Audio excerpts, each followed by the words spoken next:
Buongiorno everybody and welcome to Monza, Italy, where we're live for the oNiD Kadan Computers GT3 European Series. Round 2, as I say, at Monza, and the drivers are just finishing up their free practice session and qualifying will be underway any moment now. All the cars lined up in the pit lane, but very soon they will have about 20 minutes to go out and put in the best lap time they can. The track temperature today, 37 degrees, and air temperature of 31 degrees. Of course, I'm not here alone. I'm also joined by Adam D. Adam, say hello to everybody. Hello to everybody. How are you all? How is your foot today? Okay, actually. It's a little bit sore after doing a bit of practice, bit of racing last night. But yeah, it's more just stiffness that's the issue. But we'll get there. We'll get there. Thank you very much for asking. Now, is it a doctor who specialises in feet? Is that a paediatrician? Or is I? Well, it would be, but mine was an orthopaedic surgeon because mine was less foot related and more bone related. So it was an orthopaedic foot surgeon I saw on Friday. Yes. And we were discussing this a moment ago, but I'd like everybody else to hear this. What did your doctor recommend, or suggest was the best therapy for sort of getting your foot back in perfect working order? Well, after I told her all about it, she chuckled and said, actually, I think sim racing might be the best form of physio you could be doing right now. So yeah, that's why I was able to come back last night. Wow, I was crap though. Like, really crap. How did it feel after sort of being a month, 2 months out of it? Oh, my last race was January the 19th. So yeah, what are we? April now. Best part of 3 months. It was weird. But like learning to walk again. Yeah, which I'm also doing at the same time. Learning to walk again, and man, it's so weird. Like when you haven't walked for so long, you actually have to convince your mind that it's okay for you to lift your foot and move it forwards and put your weight on it. It's so weird, but I suppose, yeah, the astronauts in the space station must go through something similar, I suppose, if they've not been putting weight on anything for their duration of their stay. I could sort of get an understanding of how it must feel for them. Yeah, I mean, that's the first time I've been compared to an astronaut, but I'll take it. Oh, well, I haven't got a sort of witty, quick pun-like transition over to what we're going to be talking about now, but it's Danny Medina we're watching, he's passed the line to start his first flying lap. 17 minutes left of qualifying. The format is 20 minutes of qualifying, 10 minutes for the national drivers, which are those in red on your driver ladder, and then 10 minutes for the AM class, which come up as white on the driver ladder. They are all in the pits at the moment. They will have their turn to qualify in just under 7 minutes time. So Danny Medina at the moment, he's going to be the first driver to put down a time. We're riding on board of him as he comes down into the Variante Ascari.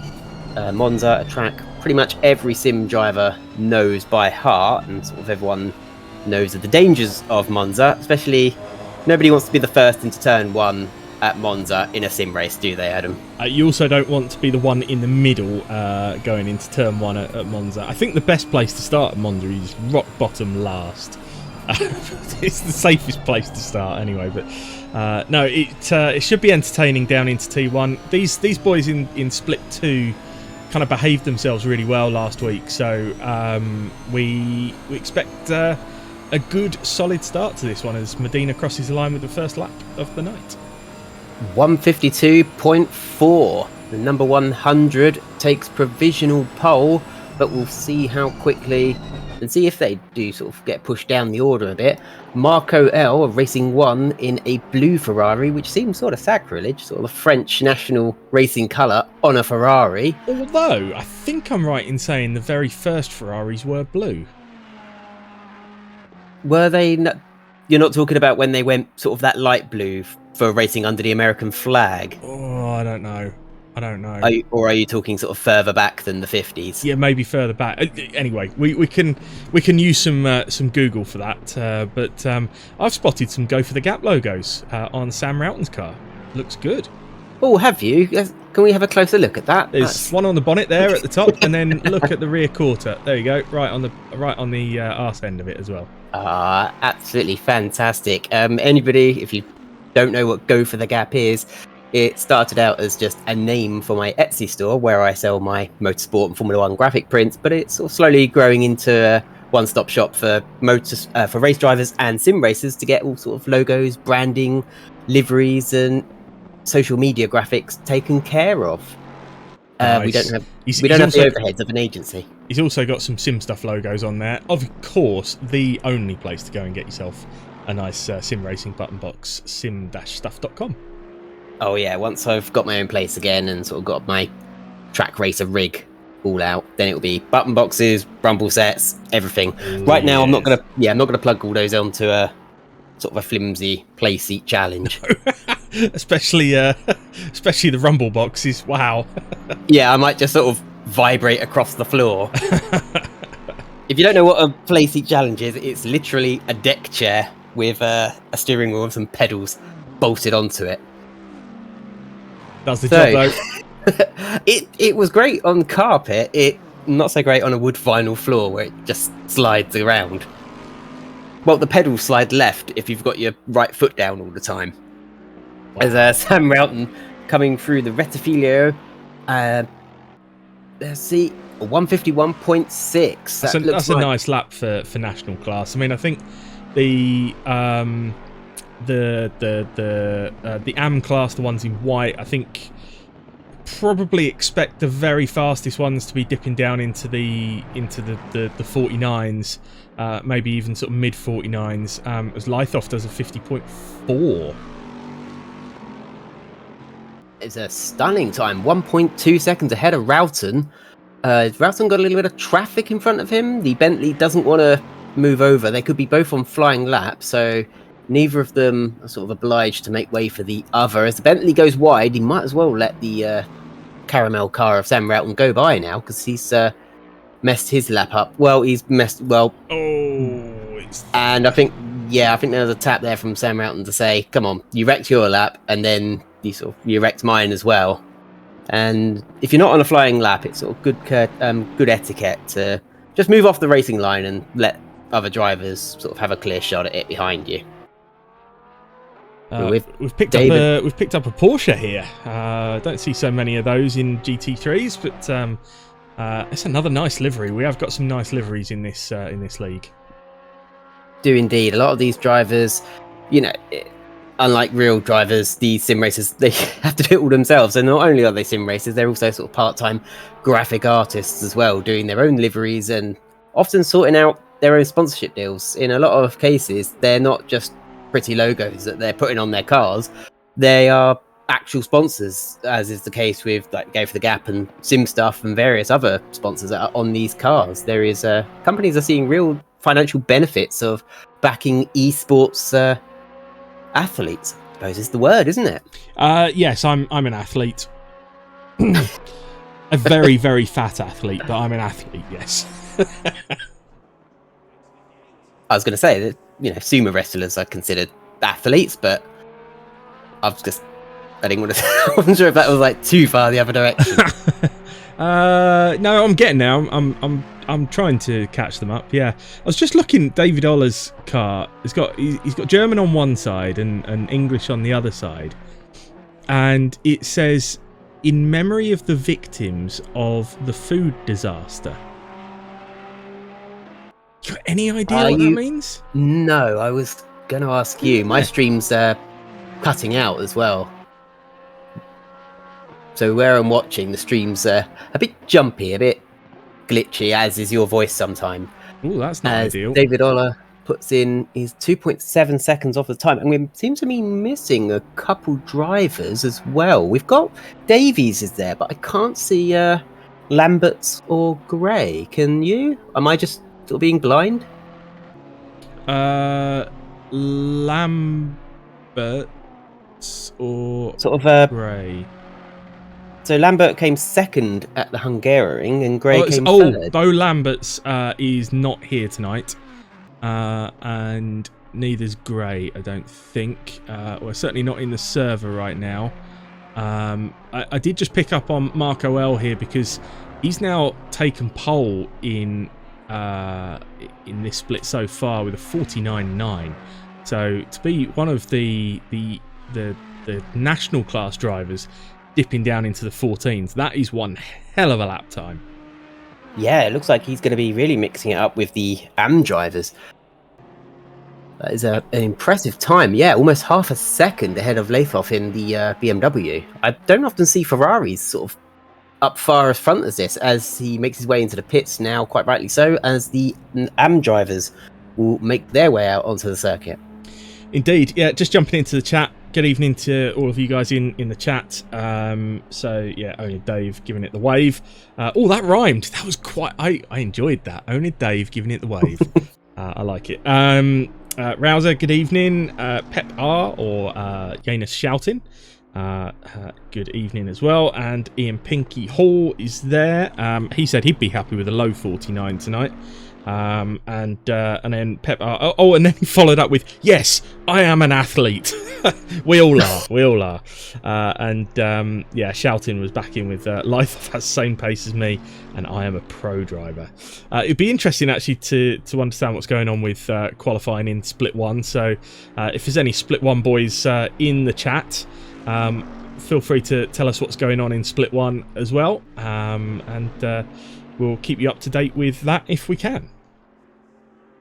Yeah, we won't be broadcasting Split 1 this time round. Adam, why don't you explain what's happening for the audience and how that works? Because it's such a long race, we can't really sort of broadcast both races and expect to sort of have all of our marbles sort of with us afterwards. I'd never had any marbles anyway, but yeah, fair point. So apparently Will McCone's just done a 149.1 in Split 1, so there we go.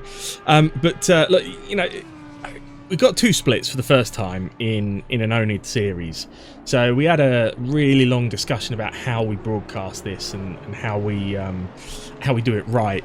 And the thing is, yeah, oNiD has got a really strong ethos of inclusivity, you know, in many different respects, but including, you know, we don't just favour the quick drivers over the less quick.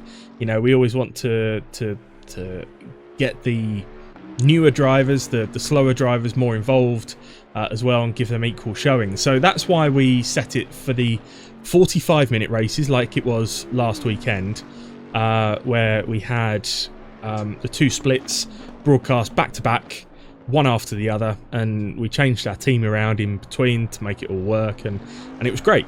Where we've got the 90-minute races, we had this conversation about, well, what do we do? And obviously the default is, well, you just broadcast the quick ones, but that didn't fit with our ethos. So we decided, look, there's two 90-minute races across the season. So the first 90-minute race of the season, we would broadcast Split 2, and the second one, which is later on in the season, we'll broadcast Split 1. So inclusivity in our streaming as well as the way we promote our racing. Inclusivity. It's something you can... I know a lot of people sort of, they make a big hoo-ha out of we're inclusive, and it can be, you know, it's usually, I think people associate it with LGBT, and you can associate it with disabled drivers, and but race and all that kinds of, race. But it's just a very simple thing that it should just be part of normal life, that it shouldn't be something that you make a big hoo-ha about. It should just be default, normal. Yeah. And just, you know, and fast drivers, and I think, you know, when it comes to pro esport teams as well, they can give a lot of attention to the fastest drivers, and the slower ones who, you know, can have some excellent on-track battles and great racecraft can just end up being overlooked, and that's not healthy for sort of the racing community as a whole. No, it's actually, not as if, you know, if we talked about it from, you know, because obviously as part of the broadcast team, one of the things that we do is we look at our Twitch numbers and YouTube numbers and everything like that, and actually, you know, one of our most popular series for people to watch is our Rookies League. So actually, you know, people don't necessarily just want to see the quick guys. They want to see really good racing. You know, and it doesn't matter whether the really good racing is a couple of seconds a lap quicker than the really good racing that's a couple of seconds slower a lap. So, you know, we want to give everyone a fair crack at the whip, and you know, people that are newer to sim racing as well, they get a buzz out of being streamed and a buzz out of you know, being part of our broadcast as well. So it's really important to us, that inclusivity. You know, and to quote the thick of it, which I like doing a lot, inclusion is not an illusion. Oh, quite like that. Maybe if you watched the program and see where it fitted into it, you probably wouldn't, but Oh. it's an amusing program, that. But there we go. Andy Hearn is fastest in the. Oh, what a livery! It's a stunner. It's an absolute stunner. I keep getting confused about the classes as well. It's AMs now, isn't it? The ones in white. AMs. Not silvers, yes. But that livery used to sort of hark back to, especially the back of it, harks back to, I know British touring cars, BMW had that sort of flag insignia, but I'm sure it was in many other series where BMW raced. It was very popular in the 90s when they were sponsored by FINA. Yes, and Andy Hearn loves a 90s BTCC themed livery, so that's where this one's come from. It's the sort of Joachim Winkelhock era of BMWs in Tourers. Yeah, it's a stunner. It goes with his GT4 livery that he had last season. The Listerine BMW was just an absolute peach as well. Oh, I remember, yeah. Well, at the time of Marco in second place, it's holding up, isn't it? He's in second place, less than 100th of a second off Stack's time. Good old Stack, man, has gone top, yeah. And with only 3.5 minutes left to go, Marco may be staying on the front row, because there's a good 3.5 tenths before ahead of Schaltin, sorry. Schaltin, yeah. Always we see Johnny getting a bit squirrely in the background there. But yeah, old Stack, man. Johnny Ash, yeah, we'll go pick him up in a minute. I want to give some screen time to D-Stack's NSX, because number one, it's a beautiful car, and number two, he's got massive Sim Stuff logos down the side. So, oh, I see little Go for the Gap ones as well. Yes. Hooray. But yeah, great. These fantastic liveries. I cannot get over them, because they have a freedom, unlike in real motorsport, where your sort of hands are tied by what the sponsor wants and sort of what you can realistically do, and you have to keep the car sort of open for sponsors throughout the series. There's a lot more freedom in sim racing, and you can just sort of go nuts, and it's so easy to change them as well. You know, usually sponsors aren't paying; they're not paying quite as much as a sponsor would in the British GT series, for example. Or anything, in my case, to have my logo on D-Stack's car. yeah, same. Will McCone's in chat, so he's just finished his qualifying over in Split 1. Said he couldn't deliver, been doing mid 48s in practice server. Well, I'm sure it'll come, and it's a long race ahead, so I'm sure you can bring some kind of result there, Will, and nice to have you back with us as well. So I'm having to open up the Twitch stream, because on our internal stream, I can't actually read anything. It's all it's like the whole picture's made out of bathroom tiles.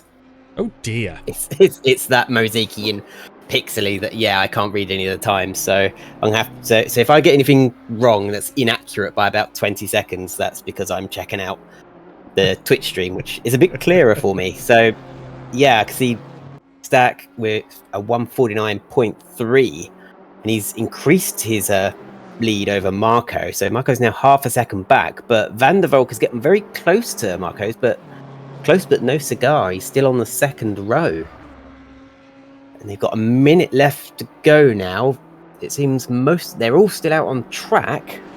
None of the I was going to say Silver, none of the AM drivers have come in yet to sort of take a rest or say, you know, that's my lot, as we are following our good old friend Johnny Ash.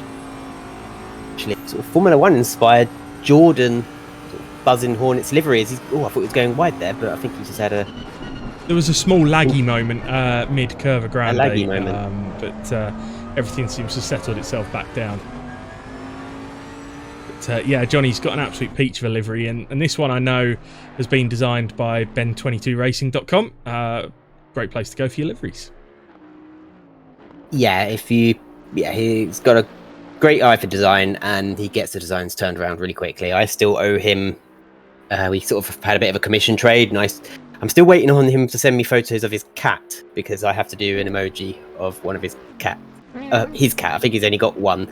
Yeah, but his cat's always sort of just asleep, so I can't really see its face or sort of if its belly is a different color or anything like that. They do sleep for 22 hours a day, so not when I'm picking them up and pestering them. Or ours would not let you. So following Ben Wilmot, says my bad. So he's obviously going to get that sent to you. You have to pester the cat for some photos. That I think it sort of sleeps across his keyboard sometimes.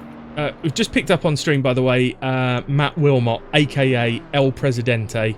As Johnny drops it into the wall in the background, ouch, that'll be Johnny's qualifying done. But yeah, Matt is on a better lap. He's a couple of tenths up on his best.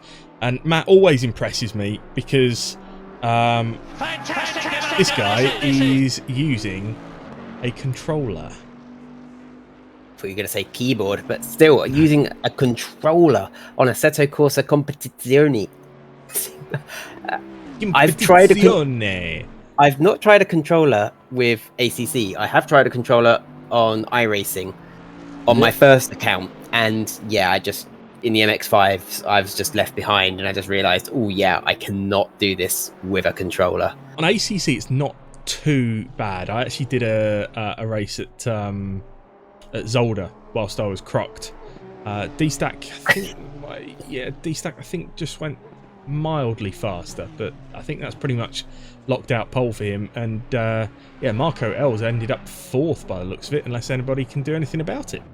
Well, Andy Hearn and Petr Jelinek have pushed Marco L down to 4th at the last minute there. But still, Derek Stack, pole position by 0.03 of a second. Let me just... do you want me to bring the grid up for you? There you go. I'm going to assume you said about bringing the grid up. Yeah, you sort of... So, our formation for this Monza 90-minute race. Derek Stack is your pole sitter with Andy Hearn in 2nd, Petr Jelinek on 3rd, and Marco L in the Ferrari on 4th. Van der Valk is 5th with Wilmot right beside him in 6th, Schultzin 7th with Van Rooyen 8th, Cheitel 9th, and De Doig 10th. 11th is Leifhoff, Jackman 12th. Black is in 13th with Johnny Ashley in 14th. Vest 15th and Sam Rowton in 16th. A disappointing round. Rowton would have wanted to do better. Knox 17th and Anderson 18th. Schnapp 19th and McNeil is in 20th. Stocks 21st and Medina 22nd. Hurst 23rd and Locker 24th in the Audi R8. Just to pick up the ones that you can't see on your screen because they drop down onto the next page. They do. John Rowan 25th, David Oller 26th, 27th is Heike van der Veen, 28th Jovan Kovacic, 29th Graham Jackson, and 30th Ryan Davies.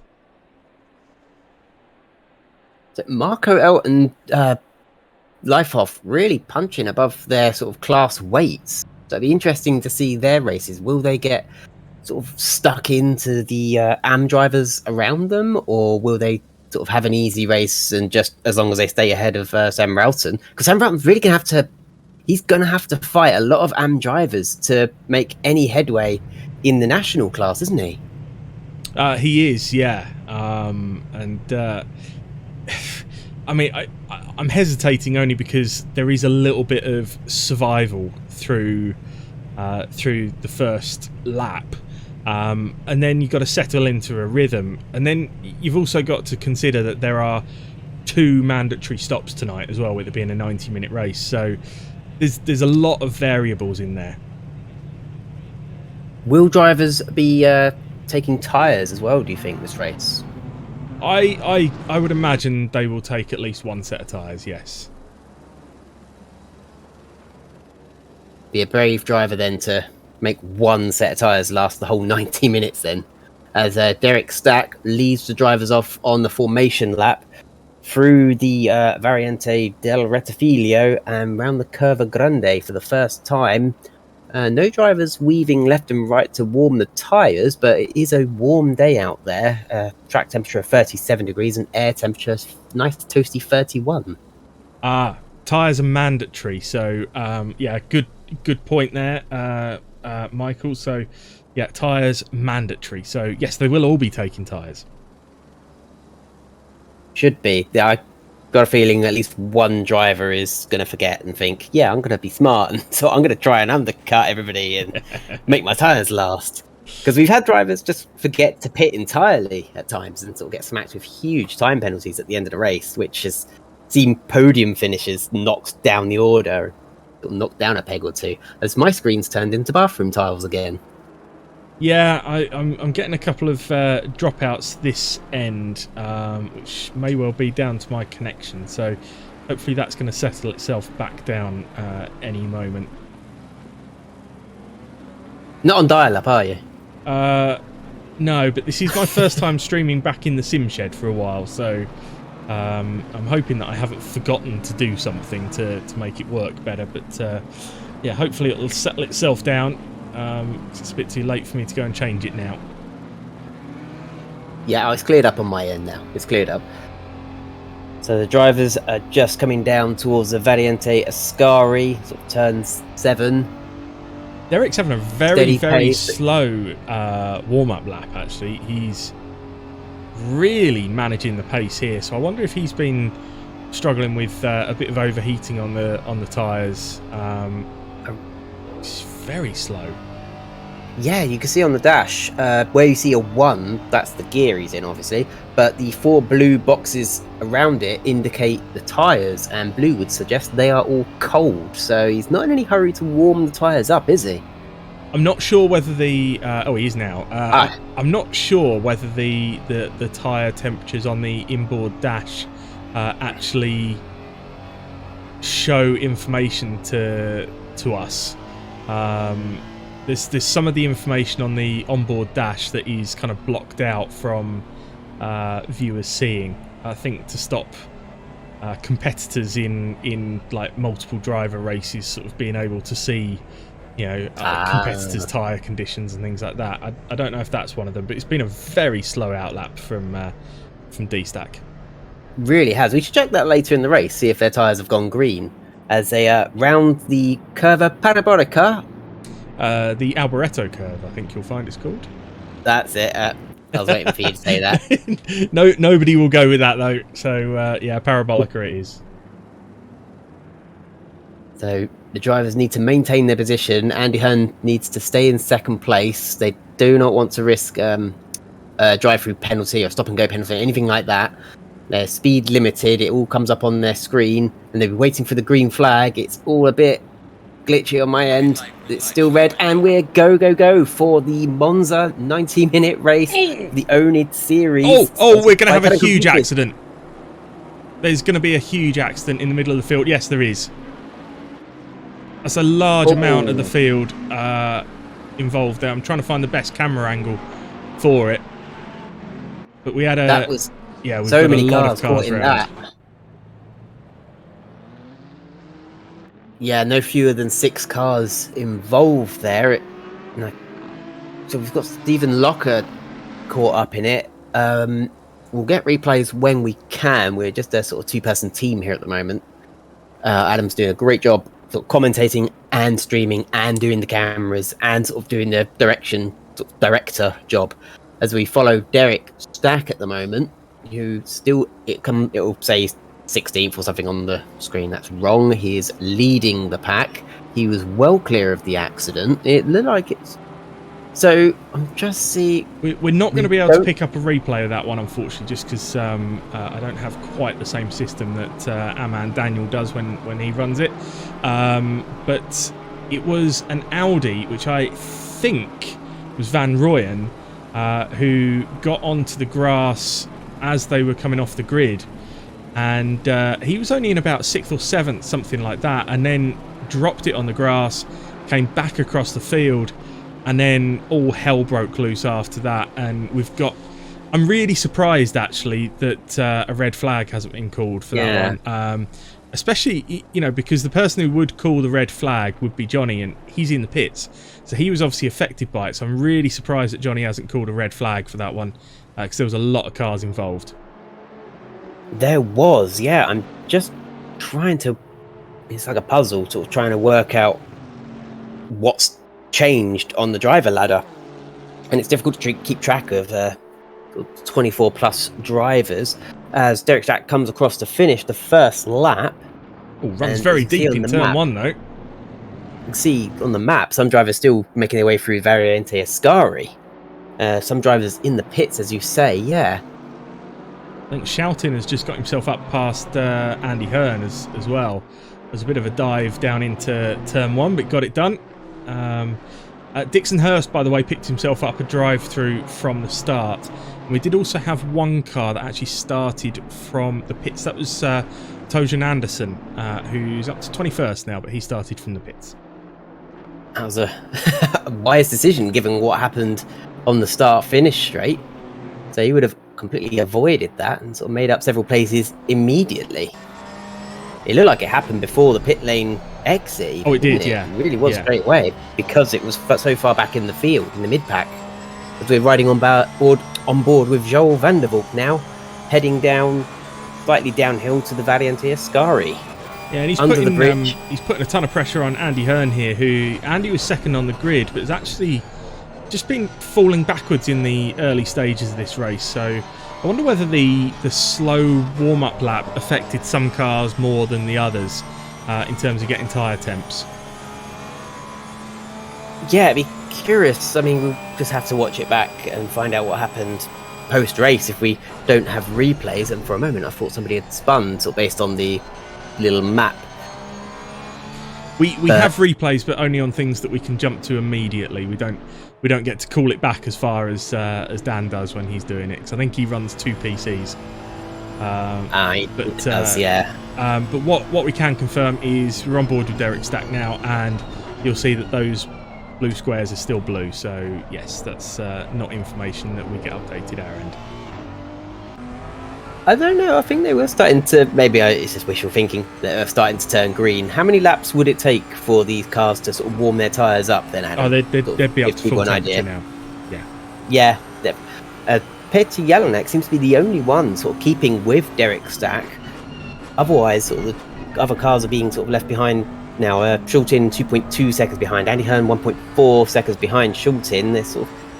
Yeah, it looks like this is going to be a fight between Stack and Jelinek, Honda versus Bentley, as we're now this is Dog Juice, and I've still not been told about the story of Dog Juice. Oh, you will do one day. But I'll tell you what's interesting about Dog Juice is he was on the back row of the grid, and he's now 12th, so he has benefited massively from the lap one carnage. Second place in class as well, and what a fantastic livery! The white and dark, sort of white, light blue and dark blue with the sort of Amiga. I'm trying to think what Amiga do. I've seen that logo around it's so Securicore often. Amiga. That is Secure. That is the livery from the 1990s Volvo 850 Estate BTCC car. Thought it was familiar. Yeah, he's not actually sponsored by Securicore Amiga or Q8 Oils, funnily enough. But no, what a great that really works on that Ferrari, doesn't it? It does. It's a beauty. And he's pushing stocks quite hard. I think he's going to be making that place up very soon. He's looking very quick. The Italian car on home soil, of course. The crowd will be wanting to see.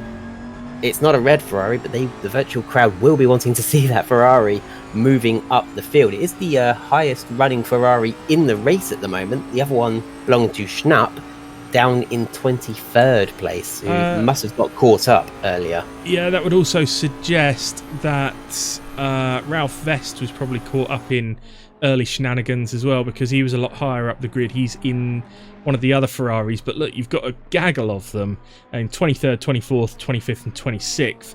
And look, it's Marco L who has really suffered from lap one as well. He was up in, 5th, 6th on the grid, and now I think he started 4th. Yeah, 4th, yes. He started 4th, yeah. And such a shame. That's sort of 90 minutes, and it's sort of been ruined for him in the first few seconds of it. and it looked like, going by the map, because the triangle indicates the leader, that Hurst and Schnapp are going to be lapped soon. You Yeah, I may think be able so. to just see, yeah, there's maybe about 8 seconds between them. I'm sort of guessing. I've sort of had to count in my head very quickly, but yeah. I And then thought once you're I having could hear to, some whirring and some cogs going on. yeah, like an old hard drive sort of going. It was more the click of the balls on the abacus being slid across. I was wondering where you were going there when you're saying the click of the balls.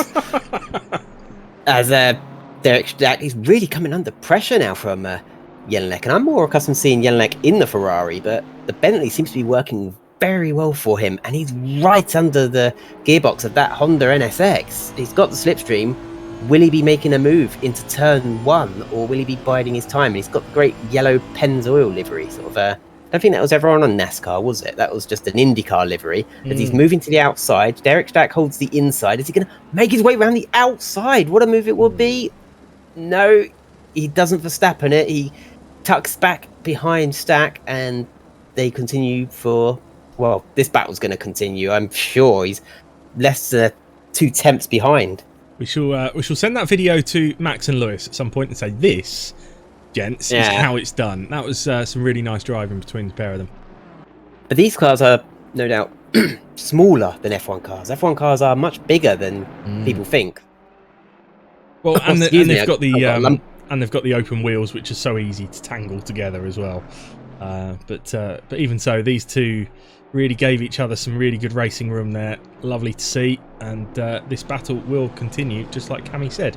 Has your cough stopped now? Yeah, I just sort of got a lump in my throat, but not the sort of emotional Murray Walker kind. I was just going to say, all right, Murray. It was just a sort of gross one, you know. Oh, nice. Of course, Stack and Jelinek both... Jelinek was the winner of the last round at the Hungaroring, and Stack was second, so this is very much going to be part of their championship fight, as it were. Black is further down the order in the second Bentley. Well, running for it's the fourth Bentley, actually. Yeah, it's the fourth Bentley, down in 9th place, Willie Black. I can't remember when he said he was getting married. That was further along this year, wasn't it? Yes, I think so. Wow, I should probably know that a bit more than I do, but yeah, not now. Yes. No, I assumed he's not getting married at the moment. No. And do you take this woman to be your lawful wedding wife? What? I'm embracing. Oh, yellow flag. As these two go at it again into turn 1, again giving each other lots of room. Actually, somebody's done the Sebastian Vettel and has cleared through the polystyrene down at T1. I think that happened on lap 1. Yeah, I think that happened on lap 1. Probably somebody had just sort of said, screw it. They'd been spun round, crashed. They probably thought, screw it. I'm just going to cut through, make a bit of time up. I deserve that much if I've been wrecked at the start. Ooh, as Jelinek gets it a little bit squirrely. Yeah. Shouting, by the way, has now set the fastest lap of the race, and he's catching. Yeah, the more Stack drives defensively, and now they're coming up to the back markers. I think that is Schnapp. Yeah, they're going to come up to the back markers now. And it's always more difficult for the leader because they're the ones who generally, they wake the back markers up. Once you've let the leader pass, you're like, oh, right, yeah, I'm being lapped now. Then you're more aware of, yep, there's going to be more of them coming through. So this could play into Jelinek's hand. I think that was Ralph Fest, by the way. Just looking at the livery, I'm pretty sure that's Ralph Fest. But Jelinek getting very, very close to Stack again. So we might be on for round number 3 down into T1, I think. Now, there's 80 minutes left of the race. We're only 10 minutes in. Jelinek could just sit comfortably behind and save a bit of fuel and just be a nuisance, pile the pressure on. There's no need for sort of diving moves, when you've got 80 minutes to go. No, so, although he's probably got one eye on his mirror and the closing gap to Shouting in third. He maybe thinks that if he's quicker than D-Stack at this moment in time, it would be good to get past, get on, try and get away, and leave Stack and Shouting to battle as Stack runs wide. Oh, and a little bit of contact there, as Stack sort of had nowhere else to go. He was getting himself back on track. Jelinek maybe a bit overeager and should have been on the brakes a little bit. I'm not that I'm blaming Jelinek, but here comes Shouting. Yeah. Look, Shouting's right with them. All right, stop shouting. I can hear you. Very good. So, yeah, they're really closing up with each other now, and it's great to see a battle between 3 different manufacturers as well, Honda, Bentley, and BMW. The other BMW being left behind, Andy Hearn, but the more these 2, soon to be 3, fight with each other, that could bring Andy Hearn into things as well. Although Hearn has got problems of his own. This man, Matt Wilmot, right with him. Where are they? Come on, camera. There we go. So Wilmot having a good look at Hearn now as they come down towards Ascari. Well, it's a brave man who goes around the outside of Ascari. He moves across, moves to the inside. Who's gonna be late on the brakes? No, he tucks back in behind. He thinks, no, I'll do it into the Alboreto curve. And that would be a good place to do it, but you could easily already run very wide there, and that's not gravel anymore, I suppose, is it? That looked more concretey. I didn't see any dust fly up. I think it's still a little gravelly there, but certainly not a full gravel trap. This is your lead 3, though. Look at that as we come out of Alboreto, so to speak. Now, these 3 are probably none the wiser as to what happened earlier in the race. They're probably quite surprised that they've come up against back markers already, unless they've got, say, a spotter or a pit crew telling them, Or the stream on in the background, of course. Hello. Or the stream on, yeah. Did you ever race with the stream running as well? So you could look across, and that's... Well, no, it was more to I used to enjoy listening to the commentary as much as anything. It used to help me focus, to have something to listen to whilst I was racing instead of listening to my own thoughts, which is always a disturbing place to go. I was doing Le Mans and had a pit crew not talking about anything I was doing. They were just talking, and it put me off. And what I thought was just a fast, flat out kink turned out to be the first of the Porsche curves, and I missed my braking point entirely, shot off into the gravel, and rammed the barrier. So, yeah, that was when I told the crew to shut up. And talking of shut up, this is words that we often use to Willie Black, and he's up to 8th with his "They're after me, Lucky Charms" livery. Oh, that's very racist. It's Willie, it's fine. I'm sorry about that, viewers. If there are any Irish out there who are offended by that, please take your grievances up with Adam D of oNiD Racing. No, take them up with the community owner, which is Johnny, because I know exactly what his response would be. I mean, I'm quarter Irish. I found that very offensive. Oh, well, it's a shame. Anyway, Willie Black is right behind the black Bentley, ahead of him of Heisenberg Knox, and I need to actually ask, is that their real name? What, Willie Black? Yeah, it is, yeah. No, Heisenberg Knox. I have no idea. If it is, it's a because quality one. It makes me think of that TV show, Breaking Bad. Oh, okay. The program that wouldn't work in Europe because it'd be, I've got cancer. Oh, well, here's free treatment. Oh, thanks. That'd just be be the show over. In fairness, it only doesn't work in the UK. I think in Europe as well. No, it's just it's still, they don't have it quite the same as we do. Anyway, pit window's open, by the way, and that is going to be open for an hour. So, Knox got on the grass a little bit there. That's going to affect his top speed slightly.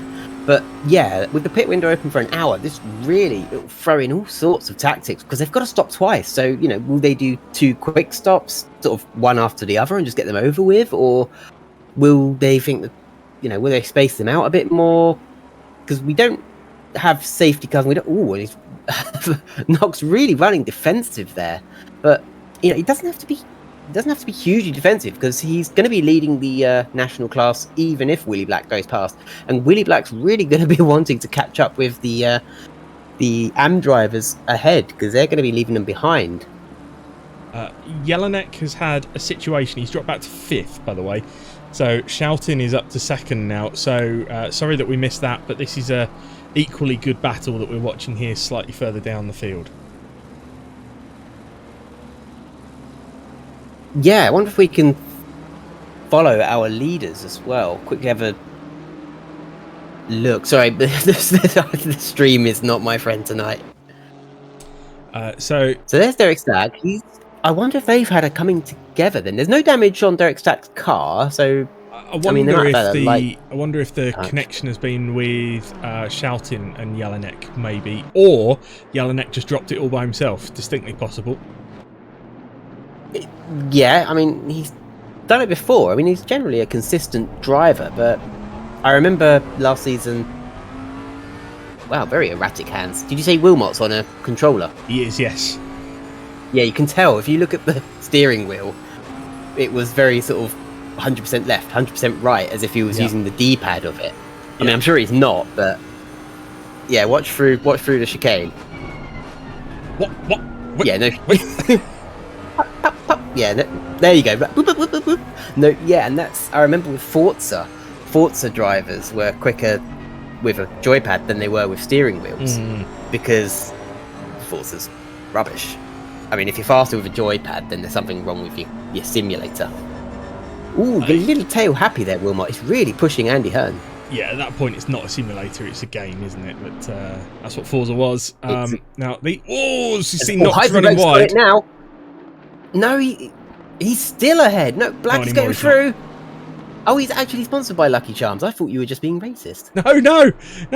If you and look at his team name as well, it's if I show you his team name now, it's they're after me Lucky Charms. See? In that fantastic Welsh accent. No, it was Irishy. Irishy, yes. Although it depends if he's from Republic. Well, I guess he's from the Republic of Ireland. It's probably not a subject we want to get into, but he's from Northern Ireland, but identifies as Irish. Fair enough. Yeah, we won't go into that political hot potato. So let's see how quick. And Scheitel's gotten through as well. He has. So and I think through Lesmo, has Jackson got through as well. No, Knox is still ahead of Jackson. And Scheitel with another livery out there that's absolutely gorgeous and just suits the BMW to a T, those colours. For the mad team. Oh yeah, mad. Oh, very interesting if we can go back to Petr Jelinek, see if he's making ground back up on Wilmot. Because Wilmot's been pushing Andy Hearn very hard. So he's not had to defend at all this race, but he's going to be coming under pressure from Petr Jelinek, and then sort of Wilmot's going to be in, the meat in an Andy Hearn Petr Jelinek sandwich. I didn't know what else to say to that apart from. I think it was more the fact that you said sandwich just made me go. Put that in your commentary show reel. As Petr Jelinek is pushing very, very hard. He'll get an off-track warning for that. No doubt. All four wheels were off the track, and a nice golf liveried Porsche of Van der Valk there. Yeah, he's not actually that far behind, is he now? No. 10 laps completed. 10 laps completed. The running order at the moment is Derek Stack still leading from pole, followed by Schulten, Hearn, and Wilmot. Petr Jelinek has dropped to 5th, and Van der Valk is 6th. Willie Black has made his way back up to 7th, with Scheitel in 8th. Heisenberg, Knox, and Dog Juice are 9th and 10th. That is your top 10 at the moment. Petr Jelinek again getting a little tail happy and slowing himself down in the process. Of course, more importantly, Heisenberg, Knox, and Graham Jackson are 1 and 2 in national class, and that one has closed right up. This is a battle for the lead. Yeah, I think we should keep our eyes on this, because Eric Stack's leaving Schulten behind by 6.5 seconds, so this is the battle to watch at the moment. Although, hang on a minute, what's happened with... Hearn's got past Schulten, look. So, I'm just going to see if we can pick up a replay of this one, if it's recent enough. And we should be able to pick up a replay of a change of position for second. Yeah, we are going to. So, Hearn pulls out alongside Schulten out the final corner.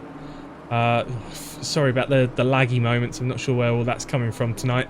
And then Hearn gets that one done well before T1.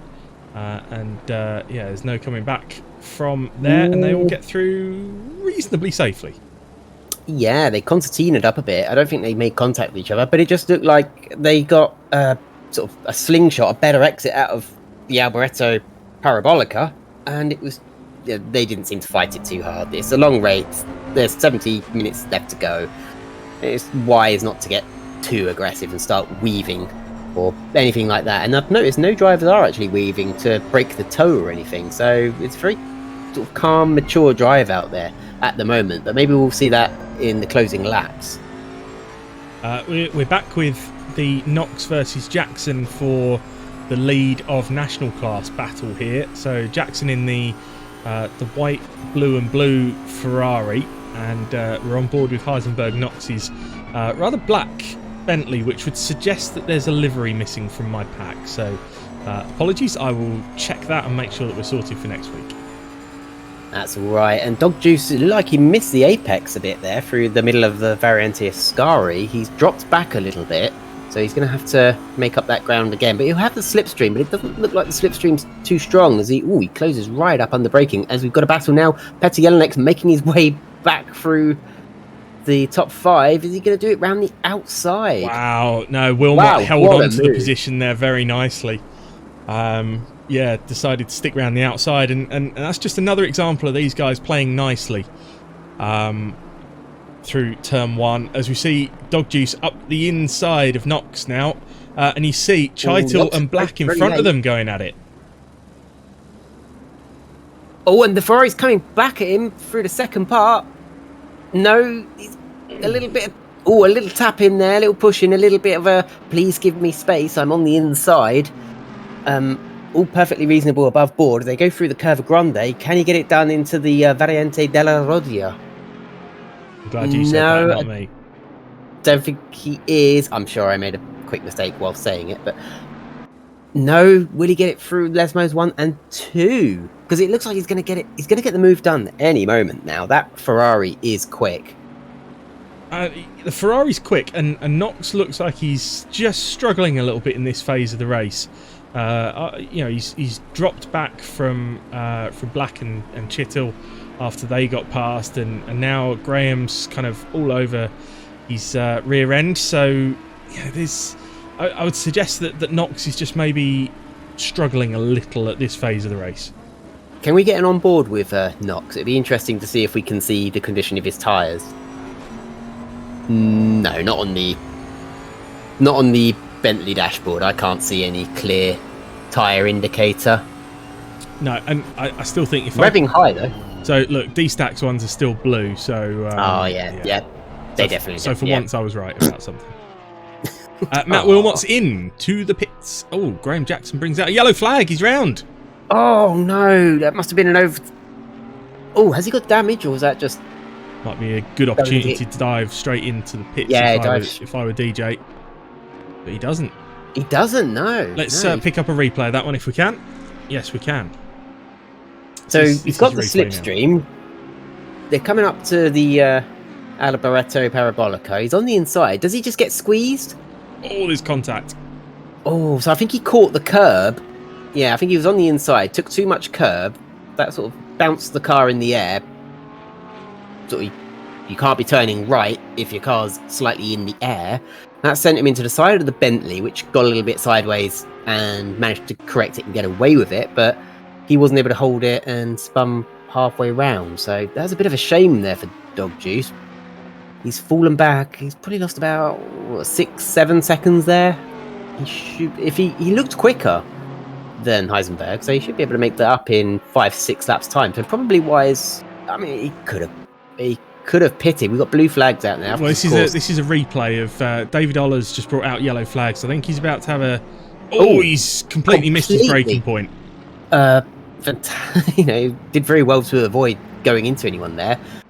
Has he? Yeah, he's there's a lot of polystyrene across the track there. He rejoins safely enough, I suppose, but yeah, he must have been really distracted. He absolutely missed his braking point, and he did the sensible thing of, look, I'm going too fast. I've missed my braking point. There's no point trying to make the corner. All I just need to do, the runoff is there for a reason, and it's good to see it being used. As we're back with Graham Jackson, sort of back on the hunt, on the prowl. No, that's his third accident in one lap. So I think he's carrying some damage. He's definitely going to have to pit now, but if we just pick that one back up again, he just got onto the gravel on the yeah. exit of Ascari and straight into the barrier, so that'll be severe damage now. He needs to pit. Oh, so he might have had some damage that didn't show itself on straights, and then as soon as he flung it around Variante Ascari at high speed, which is like the fastest chicane on the circuit, yeah, then he realised the car wasn't balanced or didn't have downforce. He'd already had another off on the lap. I'd seen a yellow flag come out, but just wasn't able to jump to it. URT Eyes, thanks for the follow, by the way. There was another follow earlier on as well that I missed, so apologies for that, but thank you very much for the follow. Oh, that is a shame for Dog Juice Jackson. It often happens though, you make a mistake and you can get flustered and it becomes so much easier to make another mistake, and then it just, it snowballs and you push harder to chase the deficit. Yeah, and I think you never make it back. As we see Yellowneck putting a move on Hearn down into the Parabolica as well. I think the other thing, particularly with ACC, is if you get sideways, have a spin, and overheat your rear tyres, then it just breeds more mistakes. And I think that's probably what happened with Graham. Is one mistake bred another. Yeah, I've not driven ACC much, but the races I've had where I've had a spin, especially in the Lambo Hurricane, especially on a hot day as well. Air temperature of 30 degrees here. It's come down by temperature, but these drivers will be struggling to keep their tyre temps under. Where do you want to keep your tyres? Sort of 26 degrees, 27 degrees? Or would it vary from car to car? Pressure you mean, rather than temperature? Yeah. So, beg your pardon, yes. Yeah, on a GT3, you probably want to be high 27s at most. A little bit less on GT4s. So these guys will have tuned their pressures through practice and qualifying to achieve that. But the second you get it sideways, or you overheat it, or as you get through the run, you maybe go through a bit of a graining phase, then the tyres can become your enemies rather than your friends. And that's kind of why I was surprised that Graham didn't just dive straight into the pits after that slide, especially given it was at the final corner. I would have been diving in straight onto another set of tyres and just start again in a new rhythm. But it's one of those things that sometimes your decision making can be a little bit off when you're sort of in the heat of the moment. And being in the pits, it gives you a moment to take a step back and see the bigger picture, and it might have made him aware of damage that he was carrying. Whereas, if you continue racing thinking, I think I got away with that, I've got no damage, unless you've got the right GUI up on screen, you're driving around with damage and not being aware of it, as we've got several cars running wide there at the Lesmo. It happens as well. If you're following a car, you often, if they make a mistake, you make the same mistake as them. Indeed, it's really easy thing to do. Heisenberg knocks. Oh my goodness, that's a lot of damage. Big knock. He's struggling to keep the car in a straight line. He's had a massive knock somewhere. I think he's done it at the Ascari. Yeah, he has. Coming out of the Ascari, he's taken too much curb. Mass sausage. Gone over the sausages, and he's really fighting to keep that car from... I mean, hats off to him. He did very well to keep it from going into the car beside him. I think that was his focus, wasn't it? He was just so concerned with, I don't want to take another driver out.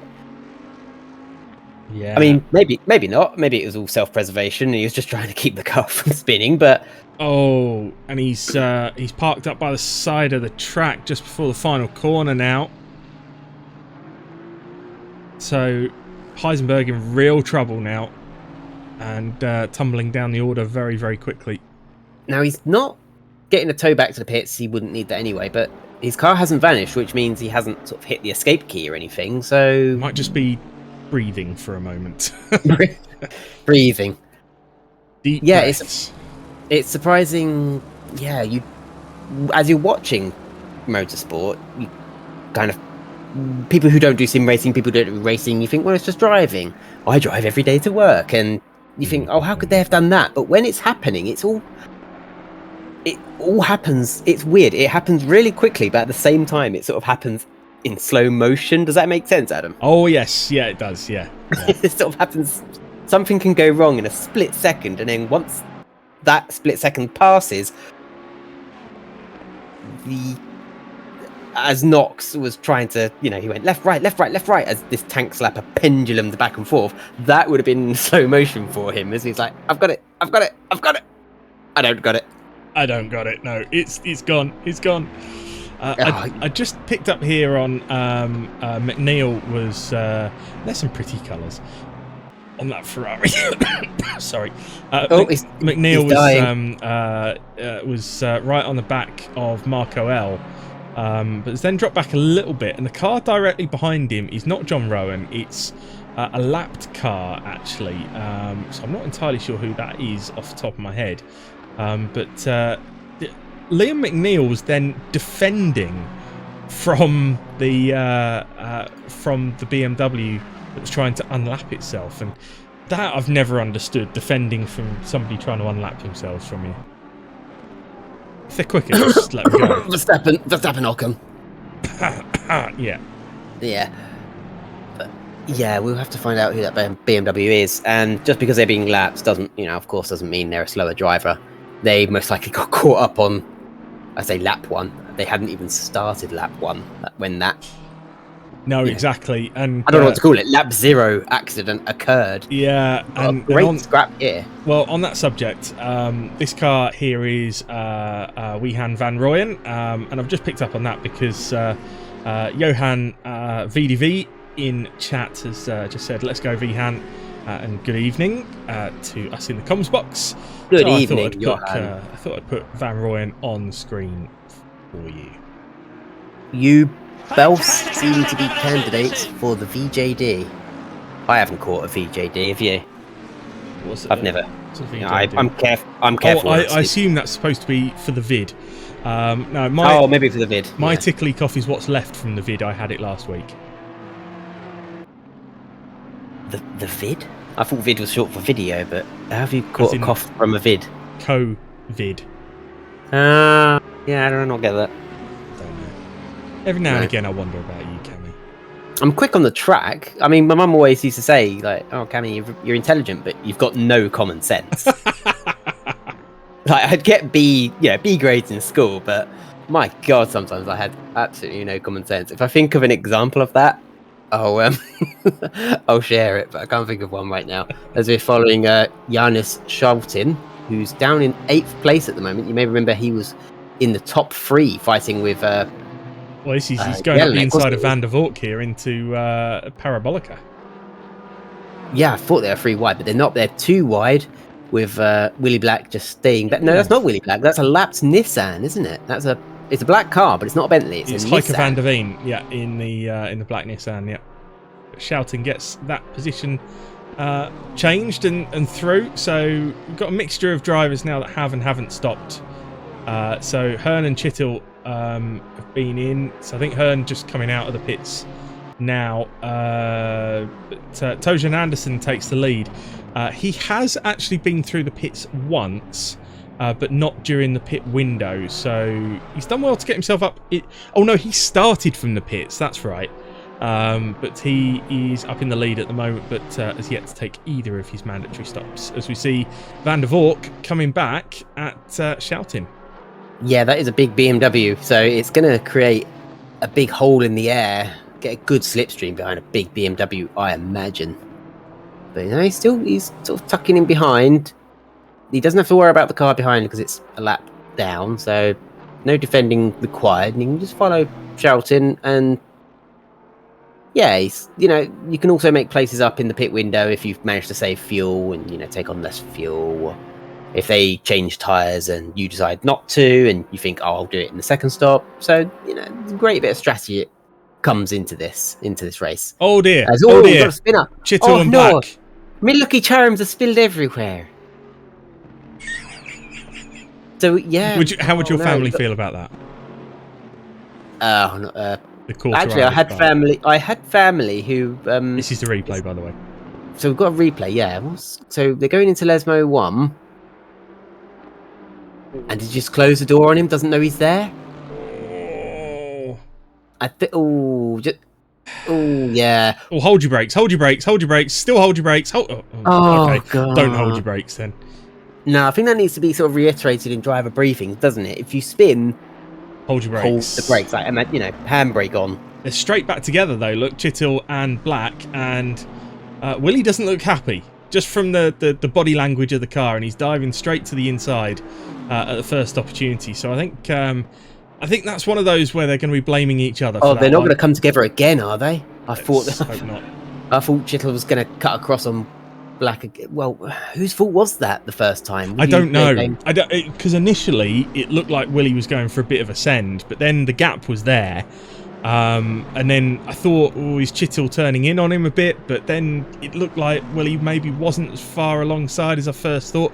I really don't know. It's one of those that you'd have to look at time and time again. But thankfully, we've got a rather large and very independent stewarding panel who will take a look at anything that gets reported their way. Tojan Anderson, by the way, has picked up a drive-through during his first mandatory stop. Yeah, and these two drivers we're following at the moment, they were too wide, and then they had to deal with the Ferrari coming out of the pits. But thankfully, the Monza track wide enough to accommodate 3 cars side by side. And I was going to say Petty Jelinek because that was the car and colours that he used to drive. But I'm not sure who has the sort of bright green and... That is Ralph Fest. It's Ralph Fest, yeah, just absolutely driving Peter Jelinek's old car from last season. As Derek Stack is in a commanding lead of over 11 seconds. He's made one of his 2 mandatory pit stops at the moment. There isn't a car on track within 5 seconds of him ahead. Following Andrew Hearn, Wilmot, yeah, they're really nose to tail, and Wilmot's gonna... So he looks out the slipstream. So he keeps ducking back inside the slipstream, and he goes for it now. It's just a game of the late breakers. Who's going to be latest? Who's going to make the corner? They both do. Ooh. No, they're both rounding that nicely. They both give each other lots of room, a lot of respect. Wilmot probably gave a bit too much room because he sort of ran out of road himself and sort of dropped back a few car lengths. Would you? Oh, just going to see. I think David Oller's had another issue somewhere. It was, yeah, he's just coming back onto tracks. He's had another issue. Would you like a Heisenberg Knox update? Yeah, he parked it, didn't he? So happened? He has said, Heisenberg Knox here, comms box, DNF for me, Simucube issue again, disconnected and needs a PC restart. I'll be back. So yeah, it's a Simucube issue that has forced him out of the race, unfortunately. Johan VDV, who's in chat as well, says, so I'm racing in the Rookie League from this coming Thursday. Good man! It'll be lovely to have you along, and make sure that you've got the stream on in the background, because Mr. Adam D, aka me, will be on chat for you. AKA me. Yes, as David Oller is right on the gearbox of that 911. He's going for it now. Let's see. We've got a car coming out the pits. Let's see how that comes into play. So this is Johnny Ashley trying to unlap himself from David that BMW. Whoa! Oller just decides to not do turn 1. I thought that BMW might slow down a bit, thinking, I'm coming out the pit, so I can back off the gas a bit because these 2 cars fighting for a position are coming through. But if they're all on the same lap, I'm not entirely sure. They could all be on the same lap and fighting for a position where you would want to come out the pit lane as fast as you can. And as for Heisenberg Knox, you'd think an Alpha owner would be used to reliability problems. Oh dear, I thought that might be coming. You saw Johnny Ashley flashing his lights there, and I think quite rightly so. Johnny's trying to unlap himself, which is absolutely fine. Oller doesn't have to let him go. Probably sensible if he does, but I think the bigger issue... Whoa! Oh! Yeah, there was... I felt a little bit of afters there. David Oller shooting off at turn 1 and just running through the escape road, rejoined and gained an advantage. So I think that's probably why Johnny was flashing, because he's like, hang on a minute, I'm trying to get past you. You overshot turn 1. Oh, is that right? We've got an owned car. Yeah, we had an owned racing car on the Variante Ascari on the grass there. We only got a very quick glimpse of it. And Kovacic. Do not say Johnny Ashley flashing. That's not a mental image I want. Sorry, No. did I just hear a pig? Yeah. Oh, talking of pigs. Tank slapper. Yeah, tank slapper. Oh, well avoid. Oh, unlucky. Oh. Oh, that was so Oh. unlucky. He did a really good job of avoiding him, but then just the arse end caught him. Again, I think people can be getting on the brakes sooner. Johnny actually let the car roll back a little bit. Whereas because it rolled. No, that's Jovan Kovacic. That's not Johnny Ashley. Johnny's in the yellow and black car. Of course. Let's not blame Johnny for something that he didn't do. I'm all for blaming Johnny, but there's plenty we can blame him for. You know, he won't be long. Exclamation mark Johnny in the chat, please. Thank you. Alpha Owner 99, who is in the chat, of course, Heisenberg not, says now. Still hurts though. I've never owned an Alpha, and Jeremy Clarkson always said, you know, you're not a petrol head until you've owned an Alpha. I've not even driven an Alpha actually. I don't think even my dad's owned an Alpha. He's looked at them, but as gorgeous as they are, they always depreciate in value like a brick, and the electronics tend to not last. Have you ever had an Alpha, Adam? No. I considered getting one? No. They are lovely, but no. I've had, what have I had? I've had a Vauxhall, then a Vauxhall, then I had another Vauxhall, then... So reliability is not your focus when it comes to buying cars. Then after buying Vauxhalls. Then after that, I had a Renault. Oh dear. Then I had another Vauxhall, and then I had another Vauxhall, and now I've got a VW. Okay, there. Bit of a quality car. Whoa. Coughing away there. Yeah. As Derek Stack coming up to back markers now. And whoa. Okay, I thought the Bentley was moving over there, and it seemed like it was moving back across. And only racing Bentley. Who would that That's Jovan be? Kovacic. They've moved over now, and through Derek Stack goes. Yeah, I don't think he was held up too much there, but yeah, drivers have to help facilitate a safe overtake. They don't have to leap out the way as such, but they do have to make it, you know, they do have to adhere to the blue flags. They can't defend, they can't block, they can't be unreasonable and hold people up. Yeah, I've only had 3 cars actually. I'm 35, but I've only had 3 cars. I had a Ford, a Smart, and a Ford. So I don't think reliability brands are super high on my priority list either. I don't think anyone can say Fords are super reliable. They're just They do cheap. the job. They do the job, but when they break down, generally it's something simple and it's cheap, and the parts are plentiful. I'm not looking forward to the day that my VW just starts to play up. I mean, thankfully it's young enough that it shouldn't be too much of a problem just yet. But yeah, I'm a little bit concerned about the fact that it has not moved for 3 months now. Not even rolled it up and down the driveway a bit. No. Yeah, check those tyres. And just noticed actually, sorry, Petr Jelinek is gaining on Derek Stack. Derek Stack's lead has shrunk from 11 or 12 seconds to 10.5 seconds. Now that could be because he's being held up by back markers, or it could be because Petr Jelinek is driving faster. As simple as that. So, you know, we've just reached the halfway point of the race, just as I said that, 45 minutes. So it'd be interesting. Petr Jelinek could still win this race. Well, just looking and he's taken another tenth. Sorry, he's taken another tenth of a second. I'm just looking at the lap times, and yeah, there was a couple of seconds between them on the last lap. D-Stack a lot slower than normal. Jelinek about the same pace that he's been running all race. So I think there was probably something in D-Stack coming across a lot of back markers on the previous lap. Yeah, and Derek Stack back on the pace this time with a 150.7. We'll see what Jelinek does across the line any moment. Now his time is 150.4, so he actually made up 0.3 across that lap. So still catching a little, but yeah, D-Stack's pace has regained a little bit. It's fantastic, and we've got the first drivers now they're completing their second stops. Willie Black in 10th, just coming out the pits now. He's made his last pit stop, and as you'll see on the driver ladder, has a little green tab. He's coming out just... Is that a David Oller? No, shouting. That's shouting going around the outside of him. Oh, and the caramel car. Ooh, where are you going? Oh, that's Rounton. He's spun it. Is that Rounton? Yeah, he's round. He's Roundton. Oh, he's not. He's got his foot down through the grass. Has he spun it again? Yeah, he's not moving, is he? There he is. There, so he sort of spun it and then sort of half spun it again because of a heavy right foot. Oh dear, Sam Broughton not having a race to remember. He's usually up there, isn't he? He's usually in the top 3 of any class he's in, but he's down in.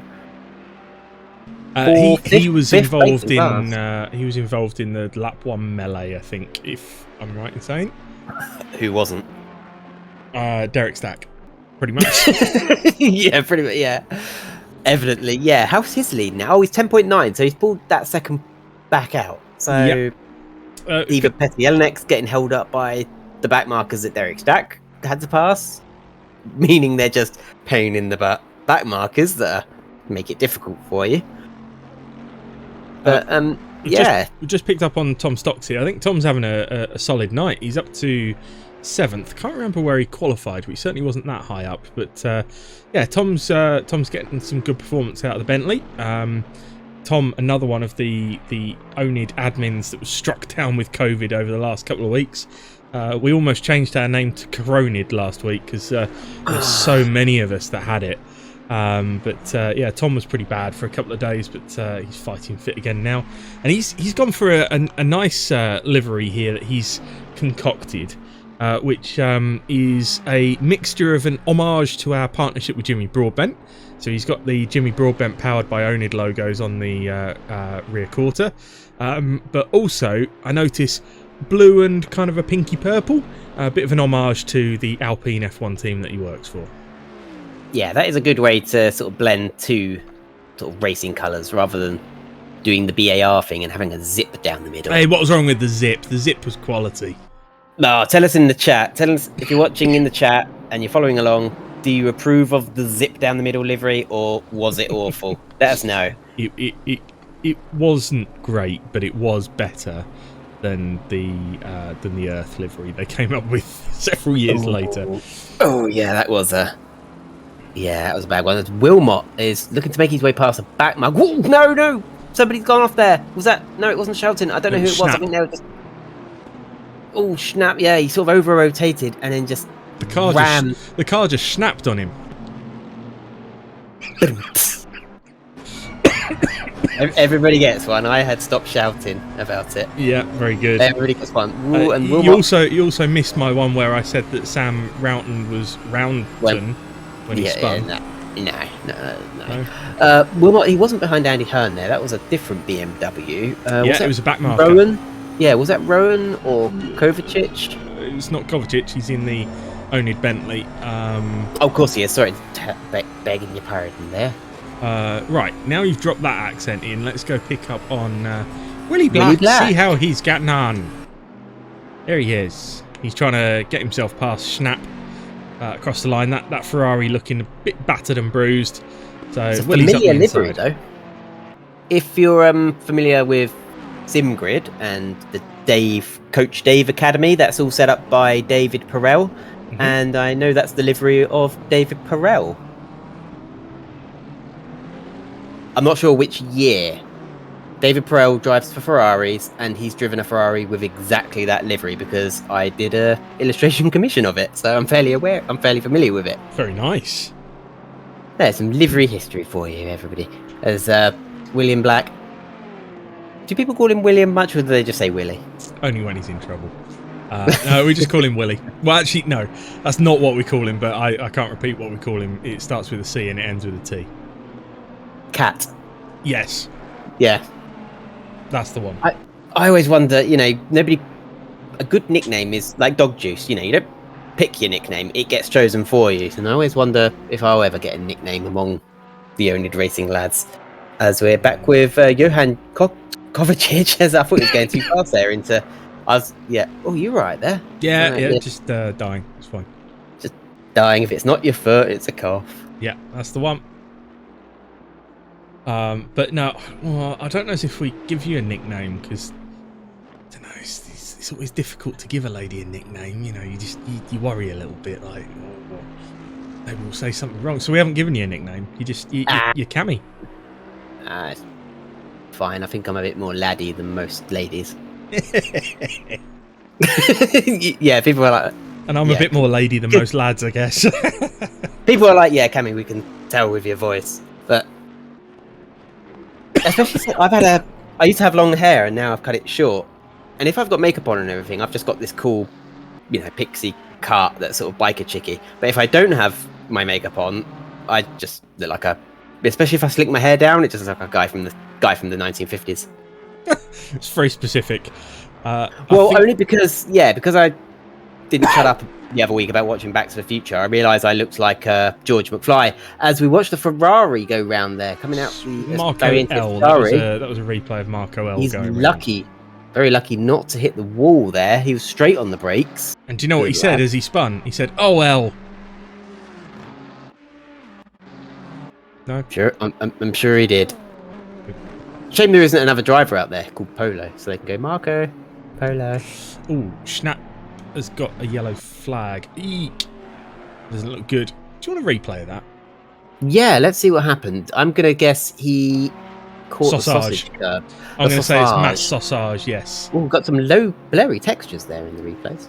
Yeah, I don't know what is going on tonight. Sort of PS3 mode. So, does he get rear-ended? No. Does he catch that sausage? No. Oh, no, he just loses it all on his own, doesn't he? He just lights it up. That's a sign of... I love these cameras that don't follow the car as well. Oh, yeah. I think after that sort of incident, you're like, I'm just going to turn the traction control up. But he's going to have heated up his tyres, and now it's going to be tricky going through here. Yeah, so where it says Schnapp Racing on the front, the original livery of that car would say Rinaldi Racing. Sorry, I had to turn the microphone off. The cough came back with a vengeance, and nobody needs to hear that down their ears. North Swed Racing, aka Fred Forsberg. Good evening, sir. Welcome along. He's not even said hello. He's just sort of put that emote in of somebody holding their head. Like, yeah, that's how we all feel here. Yeah. Although that one's got hair, so it can't be me. You don't have hair. I'm very bald. I've never seen a picture of you. No, I remember. Really.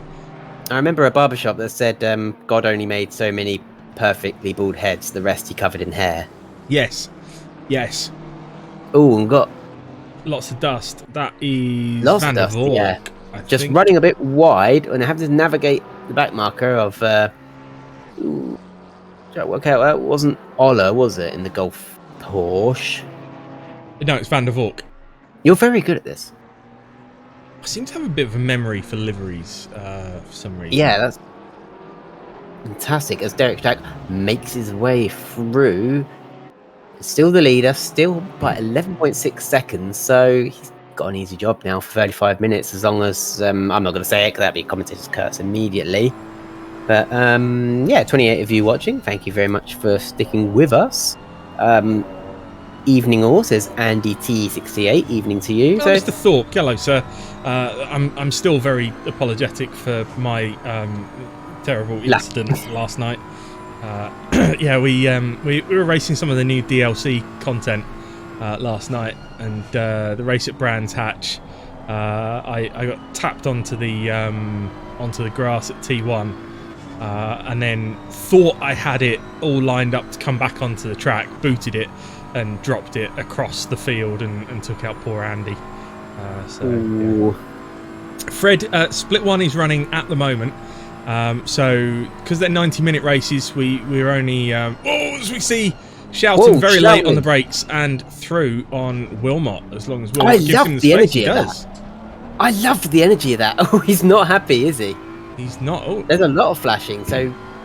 Yeah, he was flashing. Wilmot was flashing there as well. Shouting was flashing the car ahead. Yeah, which is the back marker. Let's see if we can pick up a replay of the. Yeah, he absolutely leapt out. Oof. Oh, he was caught. Yeah, he was caught out by Wilmot braking early, or what he felt was early. And I think that was a great overtake. Yeah, I do as well. I don't think there's anything wrong with that. No, Wilmot's flashing, but the contact wasn't their fault. So no, that was a great overtake as well. I love the high energy of that, where he probably a Code Brown moment where he quickly hard, right hand down, left hand down really quickly. Wilmot's really coming back at him, so I wonder if Wilmot will go L dive bomb on him. SG30 for Casey Jackman. Ouch. L dive bomb. El dive bomb. Yeah, I don't know where that came from. So yeah, I was just answering your question there, Fred. So split 1 is on at the moment. It's not being broadcast tonight. So we're broadcasting split 2 for the 90-minute race this time around. There's another 90-minute race later on in the season where we will only broadcast split 1 as you see Wilmot into the back of Shouting. Yeah, that's not how to overtake a car. You have to go round them. Although that's given an advantage to Shouting. That's just sort of giving him a boost. And anytime you lose in the final corner, you know, that multiplies down the straight. So, yeah, Shouting is quids in there.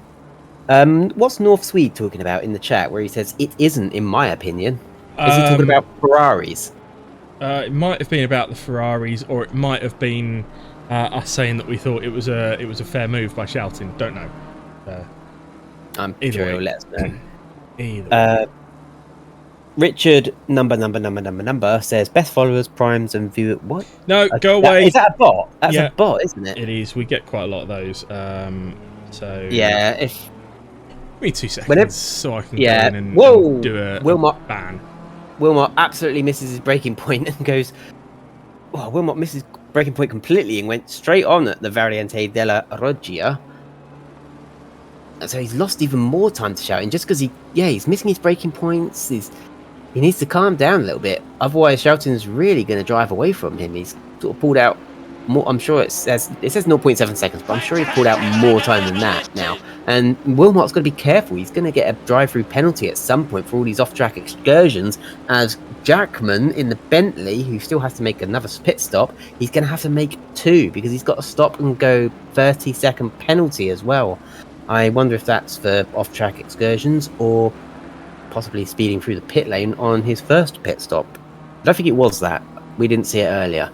Because you get sort of free strikes when it comes to off-track excursions, and then the fourth one is do it a fourth time, then you get the sort of drive-through or stop-and-go penalty. But it can be counteracted if you go off and sort of gain a bit of time. If the game detects that you're on the brakes and therefore haven't gained an advantage from going off the track, it usually lets you off a bit.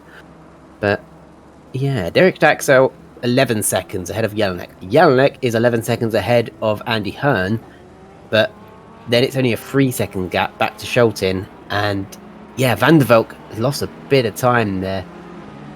He is 4 seconds behind Shouting, and Wilmot is in the pits. So yeah, he had a rough lap. He went into the back of Shouting a couple times. A lot of heavy braking as well. His tyres may be shot. So, yeah, good time to pit before he makes more mistakes and actually puts it into a wall.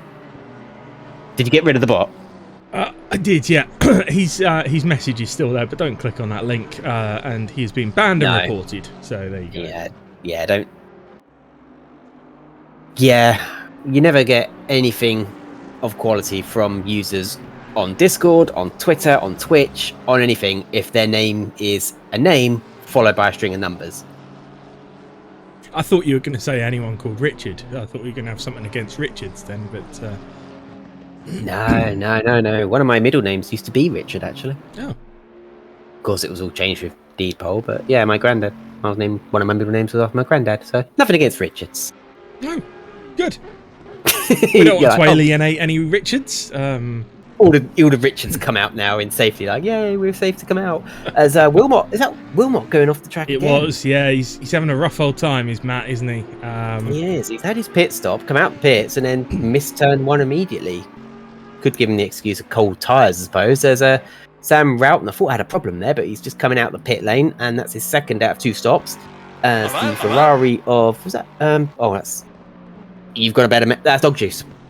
Andy T with the subscription. Thank you, Andy T. There was a follow as well whilst I was dealing with the bot. Thank you to the follower. Sorry I didn't pick you out at the time and say thank you. Thank you very much, Andy T. 30 viewers. Thank you very much to all of you watching as well. We've definitely gotten a few followers since the Jimmy Broadbent deal, haven't we? And some of the viewers have transferred over to the GT3s. Yeah, and actually, I mean, normally we'd probably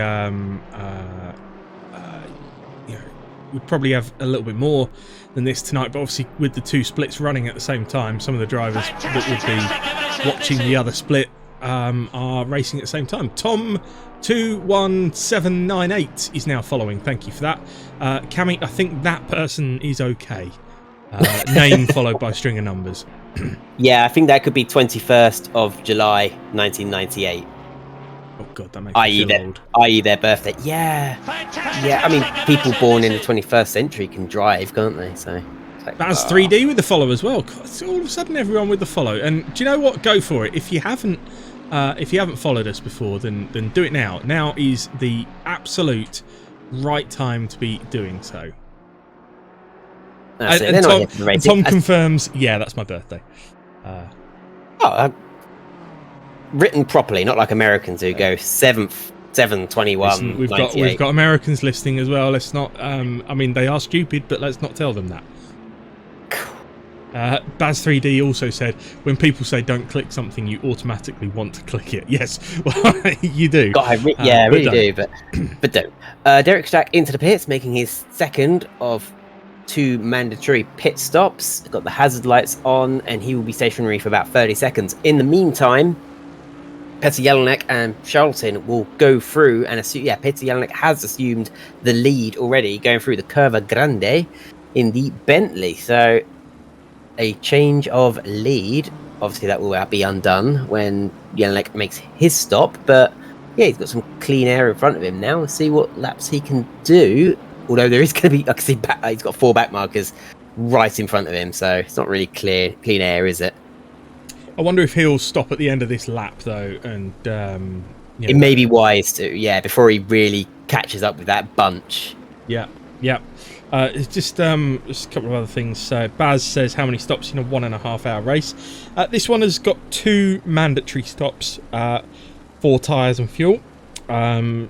Some races we may have different levels of pit stops, but you would need at least 1 stop in an 1.5 hour race. As we see a McLaren off in the gravel there, but this one has had 2 mandatory stops. And then Ralph, one of our American viewers, only American civilians use the wrong way to write the date. Any military personnel use the proper way to write it. Well, there you go.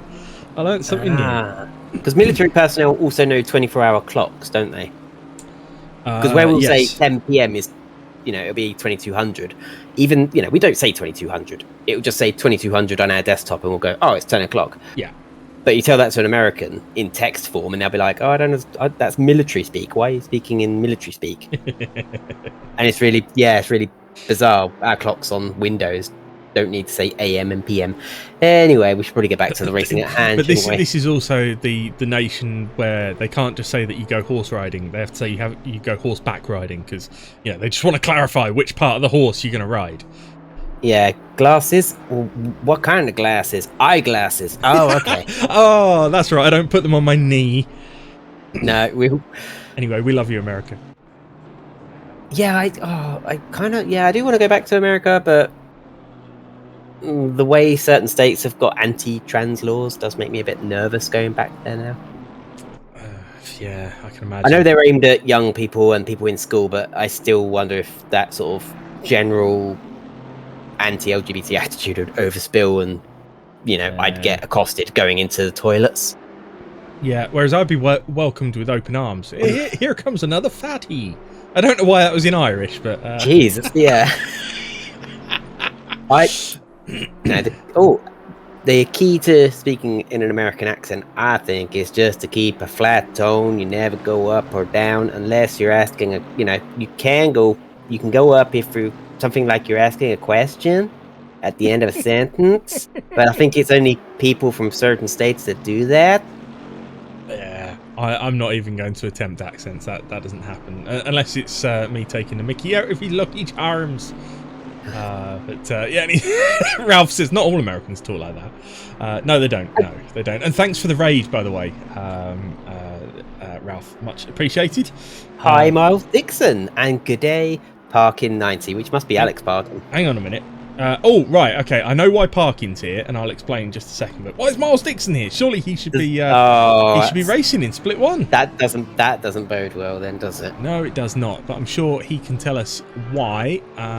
Petter Jelinek is in the pits now. Petter Jelinek is in the pits. He is. So I've just jumped to Derek Stack so that we can see whether these two get close coming out of the pits or not. Guess it'll still be 10 seconds between them. Yeah, I'm assuming so. War of the Flower with a thinky emoji. Parkin is with us watching because he has been. Oh, that's Heisenberg Knox with a very damaged Boatley again. So I don't know if he got out of the way of Stack there or just lost control a bit. Actually, is that Knox? Yeah, Knox is back in the race, and I would suggest has maybe had the same issues again because he's got a very damaged car. 9 laps down. Thank you, Apex Vest 420, for raiding with a party of 4. And yeah, Knox, just retire that car. You're a danger on the track, I think. Whether it's the Simicube or the car itself or a bit of both. Yeah, wonky butt, as Alex Parkin says in the chat. Bass3D says the custom liveries are uploaded to the customs liveries are uploaded to the server to show up like that. So, and Miles Dixon says couldn't drive the NSX. Haven't been home, so couldn't practice, and binned it 3 times, taking the leader out. Eep. Oh no! I shall look forward to seeing the stewarding panel work hard this week. Then. Oh yeah, we'll jump into that straight after this race, I think. As Merrick Chittle runs in 2nd place, making his way past the. That's Johnny Ashley right behind him, trying to unlap himself. We know what happened last time Johnny was trying to unlap himself live on stream. Oh, careful. Oh, don't. Oh, it's always a risk when one car just moves across the track slowly. So Johnny Ashley needs to make way for Derek Stack. Which he does. And he does. Maybe he can sneak his way past as Derek Stack goes past. Because that move will be for position. So, yeah, Derek Chittle still needs to pit. Derek Chittle? You just combined Stack and Chittle. Did I say Derek Chittle? That's a good one. Yeah, so Heisenberg Knox has retired now. I think that was for the best. And here goes Derek Stack. No, he doesn't. No, Chittle's gonna. I've done it again. Chittle is gonna. What is Derek? What is Chittle's first name? Quickly. Marek. Yes, that's it. And he's Don's the box. And Derek Stack got the slipstream for as long as he could, sort of an Alonso move, moving across the track to get the slipstream for as long as he can. And Johnny Ashley, oh, be careful, Johnny Ashley. You're behind the leader. And one of your admin team. Don't take him out. Yeah, just back in the chat very quickly. So Miles and Ralph are having a discussion over who's got the worst car. Baz, your question about the custom liveries, by the way. So what we do is pre-season. We have a livery submission form. Jesus, I can't talk anymore. A livery submission form. So all of the drivers who want to run a custom livery send it in, which then goes onto our Google Drive. Our head of media then actually compiles a livery pack, which then gets sent out to all the drivers on our Discord. So any drivers that want to have everyone's custom liveries can do that. They can just download the livery pack and stick it in the right folders, and they can have all the custom liveries during the race. But the one PC that absolutely must have the custom livery pack is mine for broadcasting the stream, so you get to see all of the custom juicy liveries like this one. But yeah, they can run them all the individual drivers as well, so they can run with the custom liveries. You used to not really be able to do that with ACC because it would just they don't really support it, do they? Well, they do now. Is it officially supported? The 1.8 update provided support for it. So whilst it wasn't it still wasn't like built into the game that you could upload them directly into the game or anything like that. It just meant that it no longer causes the lag and the hangs as people join the server with a custom livery. So it gives us a bit more freedom to do it with livery packs and things like that now. Is this right on the screen? Jelinek only 2.7 seconds behind. It is, because he's right there. Where has that come from? They've made that in the pits, obviously. Petr Jelinek has taken far less fuel on board, I can only assume, and has made up nearly 10 seconds. No, there was only 0.2 of a second between their pit stop times. So Stack's pit stop time was a 33.2, Jelinek was a 33.0, which is about right because they're going to be taking tyres as well as fuel, so it's going to be at least a 30-second stop. I can't work out where nearly 9 or 10 seconds... Unless Stack has been involved in some shenanigans with some back markers, but yeah, it's 3 seconds now. Really would have been slowed down by back markers to lose 9 seconds. Just jump into Yanis and Wilmot because it looked fairly close. It's not as close as I thought, but now let's have a look at Chittle and Black. Here we go. So this is so Chittle's in the red BMW. And Willie Black is in the Irish-coloured Bentley directly behind. That one's for position. The Ferrari is actually a lap down, but not really jumping out of the way. No, that Ferrari should be really on the brakes, because if he has a spin... Oh my goodness! Oh, so they've had to slow down more, because that Ferrari is slower than them and holding everybody up. And then it's just caused a bit of a concertina effect behind them. So... Here comes a replay. So we're watching from Willie Black's point of view. So the Ferrari's a lap down. Should be coming off the gas. Yeah, the red BMW is Marek Chittil. So I don't know why the Ferrari just hung there. So then got caught up. And then just the concertina effect made that one happen. I think that might be Heike van der Veen in the black car that's off in the background. Yeah, it's not Heisenberg Knox's no black car.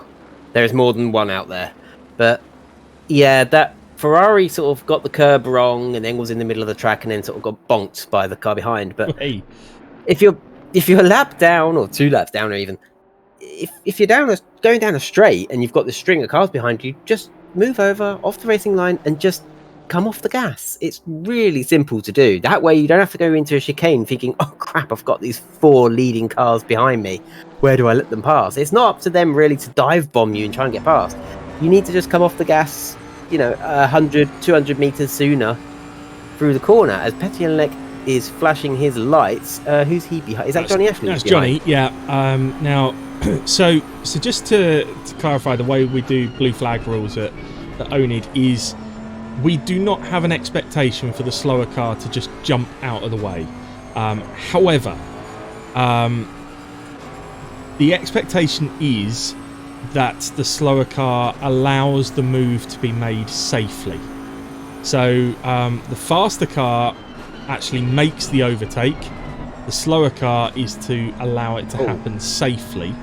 Johnny didn't make that easy. He didn't. Johnny's flashing his lights, but he put Jelinek in a position where Jelinek had to dive bomb. Well, no, and then ran him very tightly. No, in my opinion, the move should have happened down the straight now. I don't think Jelinek was close enough for that dive on Johnny, and he's missed his braking point entirely. Because he's now gone defending on Johnny when Johnny wasn't trying to get back past him. I think he was worried that Johnny would go up the back of him. Yeah, that's and the reason that Johnny was flashing as well is because Jelinek had been flashing him all the way down the previous straight, and that is also not allowed. We say that drivers that are lapping can flash once to inform the driver that they are about to make a move. You are not allowed to repeatedly flash the car that you're trying to lap. So that's probably triggered Johnny a little bit. But either way, they're all through safely and carrying on. Though I've, driving at night on the motorway, car sat in the second lane, I can be flashing my lights at them to move over, and it's just amazing how many people don't notice that. Yes, yeah. They're blind to a car behind them flashing their lights on and off. And of course you're welcome to do that because you're not covered by oNiD rules whilst you are driving your road car. No, not yet. Anyway, maybe in the future. Yet. Following Jovan Kovacic now in 20th place, car number 889 Bentley. He's running, what's that? 8th in class, so a real mid-pack in the national class and 20th overall. Not having. How would you rate his race at the moment? He's got That's a not best bad. lap of 152.3. That's not His last bad. lap was 157. Yeah, No, old Thunder. It does a great job. He's with us a lot, and he will admit he's not the fastest driver out there, but he rocks up. He has a great time. He drives hard, and yeah, I think that would be a result that he is not disappointed with at all. So yeah, good on you, Thunder. And look, I'm sure he won't mind me telling you, but this man here is 69 years old as well. oh, fantastic! And still racing with us, and he is one of the nicest guys that you can meet. He has a fantastic background to him as well, and yeah, what a guy! What a guy! We love having him around. Praying Wolf in the chat, which I think sounds like a Metal Gear Solid code name. You know, like Psycho Mantis or something. They've said, I get my first wheel soon. Any tips to getting used to it and getting it a bit faster? I'd look up, you know, find out information about your wheel and find out the best settings for it in terms of force feedback and how much wheel lock you should be setting it to. Sort of manufacturer's guidelines. I would say, any tips from you, Adam? Yeah, I would say don't expect too much too soon. Don't put any pressure on yourself to be delivering lap times. Just get out there and drive and get used to it first. And what wheel is it, Praying Wolf? But Miles makes a good point there. Don't be scared of faster guys. You know, try and follow them. You know, and also feel free to have a look at some of our track guides that are on our YouTube channel. So you can jump onto YouTube and look up track guides as well. You know, follow them through, pause them, look at corners one by one, learn where you should be braking. But also, you know, maybe not quite yet because we're just about to start the next season and all the spots are taken. But at some point there will be another season of our rookie series. Oh, see, Sebastian Leithoff is off. Sebastian Leith off. He is off. And heavy right foot, he spun it round a bit too much. He's at the Lesmo corners. That's Derek Stack going past. He's losing a lot of time. I think people put their foot all the way down when, you know, it's just, you know, use your big toe. Just gradually feather the throttle.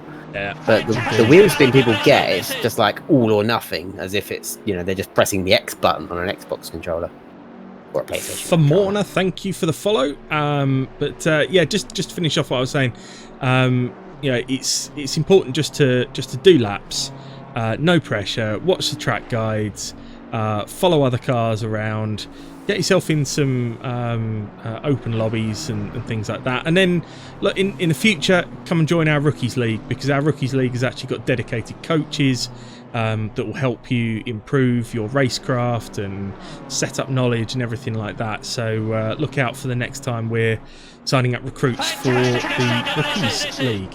Anderson 2201, thanks for the follow as well, and yeah, some really good advice in chat from people, so thank you for that. Anderson says, fairly new to ACC, what championship/league is this? So this is oNiD's GT3 European Series. This is round 2 at Monza. This is split 2, so we have got split 1 running at the same time as well, and next week, because it's shorter races next week, we will have both splits broadcast back to back. And then Baz3D comes up asking, when will that Rookie Cup be? I am interested. Well, probably we'll open up sign-ups in about 6 weeks' time, because the new league starts on this Thursday. Feel free to come along on Thursday night here and watch the stream live to see what happens. Yeah, also join our Discord. The link has just gone up, actually, so join our Discord and you'll see the information coming up as and when it does. And then Captain Sparks with his very normal good evening, own idiots. Yeah, the Discord's a great place to say, get involved in the oNiD racing series. Multiple leagues for you to get involved with. It's a very friendly, open, inclusive sort of culture we've got where everybody's welcome. Doesn't matter if you're an alien, super fast, or you're just getting started. There'll always be, friendly people to take you under their wing, as it were, help you out, find your feet. You're never alone. You're never sort of going to be laughed at or mocked for however slow you are, or however you identify, or anything like that. It's a great melting pot of sort of drivers from different backgrounds who specialize in sort of different manufacturers, different classes, and even myself, I'm more of a formula car rather than a sort of GT car driver. So we've got all sorts in the group, and Adam, who he's only got one leg. Well, it's getting better. One functioning leg, yeah. It's kind of usable now. Yeah, it's slightly more usable than it was. So Tom 21798 has signed up for the Rookie League starting on Thursday. Great stuff. I cannot wait for the new Rookies League to start. So that's been broadcast live this Thursday, right here on oNiD's Twitch channel. We've got loads of stuff happening this week. It is a packed week, and Captain Spark says something quite interesting as well. Yeah, get yourself signed up for some social races as well. Every now and again, you'll see us pop up some social events, social races. And get yourself involved in those. We don't want our grids just full of the fastest guys out there. We want that, like Cammy said, real melting pot of different people. So yeah, please come along. Yeah, you can be very fast. I found people who are fast on, a hot lap, they're not always the best drivers. You can be fast on your own, on an optimal track, on a time trial, and then sort of have horrific races because you either you don't have that same level of ability with other cars on the track, or you just can't do that lap over and over and over again. So various different drivers excel in different areas. Some can attack better than others, some can defend better than others, some can just pressure better than others, some can hot lap better than others, some can qualify better than others, and some can sort of do better in the race and the qualifying than others. I'd always do really well in practice, which is a real shitter because you get nothing for being great in practice, do you? Absolutely nothing. We're about to see Shouting drop it, by the way. I think at Ascari, potentially mass sausage situation about to take Shouting out. Mass sausage. I think we're then going to see. Yeah, that's exactly. Oh, it wasn't sausage. It was just. Pedalage that was the issue, and I think we're then going to see Van der Valk get past him, and he does. So Van der Valk has got past, Shouting back to the inside into T1, and Van der Valk very nice and kind there. Very nicely done, yeah. Van der Valk made that very easy for him. I'm now beginning to think, was that Van der Valk? Because the timing screen doesn't seem to suggest that it was. Trust your judgment. Alex Parkin says Legrand. Oh no, that was a big problem for Mr. Van Rooyen. He is Don's Le Gravel, and we're going to pick up a replay of that one right here. Oh, we just caught the back end of it. So he's already, I think he's got a tank slapper there because he was already off the track, but he was going left. So there's lots of runoff space there. It doesn't. Let's see the car. Don't think he's damaged it, or at least not heavily. Or he's going very slowly, so he's still being very careful, not taking too much speed through the chicane, just in case. Oh no, I thought he was somewhere else on the track. I thought it was at Variante Ascari for a moment. Yeah. Oh, well, he back up the inside of Chittill and gets it done. Breaking news, and it's done. A great move there from Willie Black. He moves up into 8th position. That is just 8th place overall in the AM class. Dog Juice Jackson leads the national class down in 12th with David Oller and Rowan 14th or 3rd in class. Parkin says Le Grand Swappage. Yes, indeed. Anderson was asking what kind of lap times these guys are doing. They're doing low 150s in the race, although the fastest lap of the race is actually 149.6. from Petr Jelinek. In the top split, I think they'll be just into the 47s. But look, don't worry too much about comparing yourself to lap times early on. Just focus on getting round and focus on learning lines and everything like that first, and then the lap time will come eventually. Yeah, definitely. But the more you rush it, the more you'll get frustrated. Don't do races that, just often enjoy it. break down into sort of mini gaggles, don't they? Where you'll get a group of you where you have similar lap times. So whereas I think I was running 10th once, but even though I was usually in about 10th, there'd be a group of us that would always sort of be fighting between 7th and 12th. Yeah. And then like the top 5 were just complete aliens and had far more experience than us, and they would just go off and have their own race. But we had some great battles. Sort of that was sort of the upper midfield. I think there was about 30 of us. But yeah, you always feel like a winner when, especially some of the people you get to race against in these online sim racing series as well, especially during lockdown. So apparently split 1 is very close at the top. Top 3 within 1 second. So sounds like they're having a bit more of a ding dong at the top than we are here, because Derek Stacker's kind of had this one pretty well sewn up all the way through. He's managed to just start to gap Jelinek again following the pit stops, but it's not a huge gap now, 3 seconds. So one mistake could change it all. Exactly. Derek will be really keen to make sure that there's no mistake there. They're both in screenshot at the same time.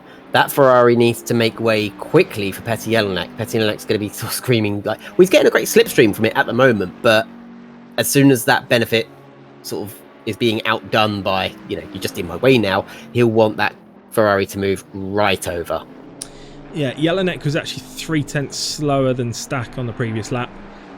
This is where now, he wants that Ferrari to move over now, because he's going to be held up through the Lesmo corners, which are sort of quite mid-speed, flowing bits of the track. That's they're great mid-speed corners where you can really lean in.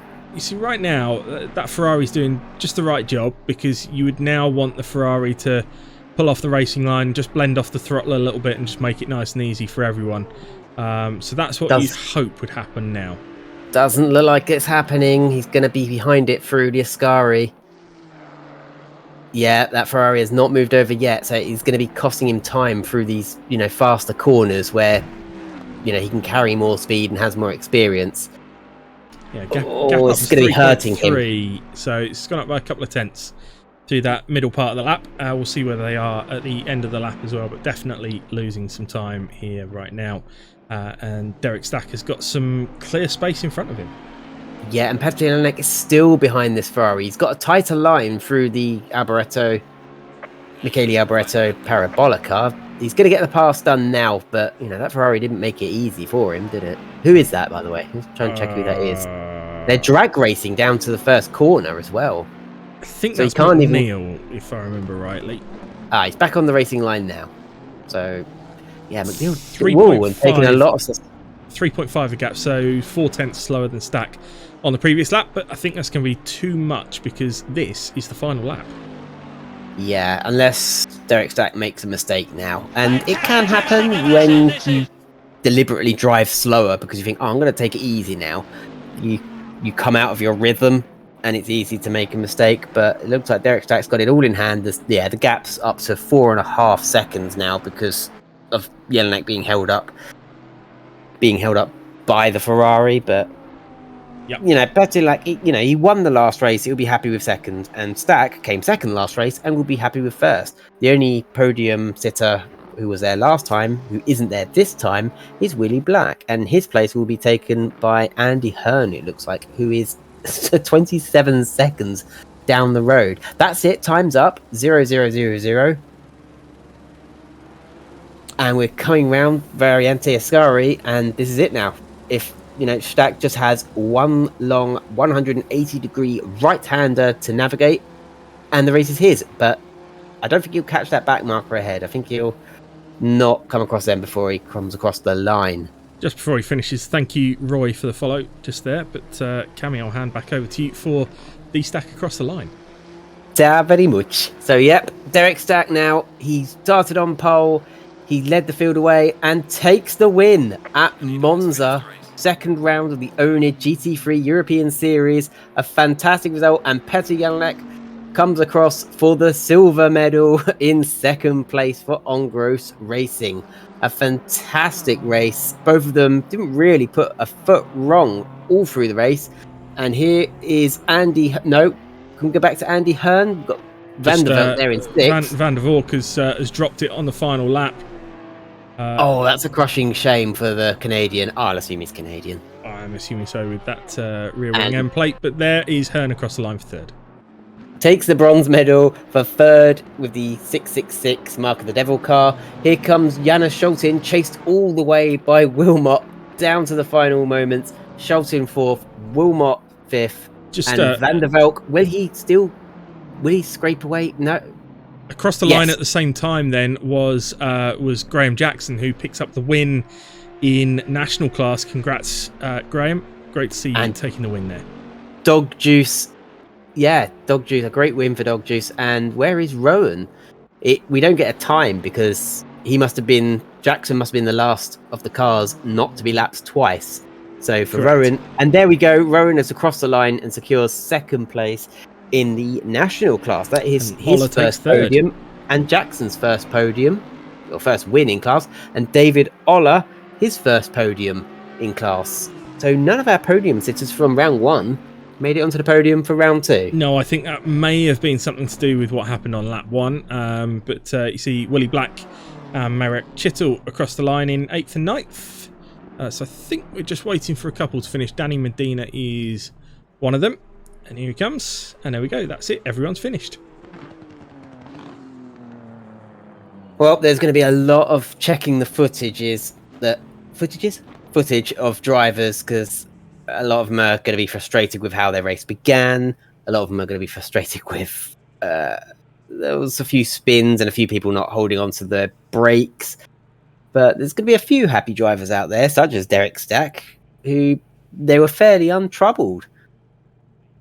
Yeah, I think D Stack has had a great race, and you know what, he put it on pole, put himself right up there at the very beginning, and look, that NSX has been quick since the last BOP update in ACC. So good car choice, good race.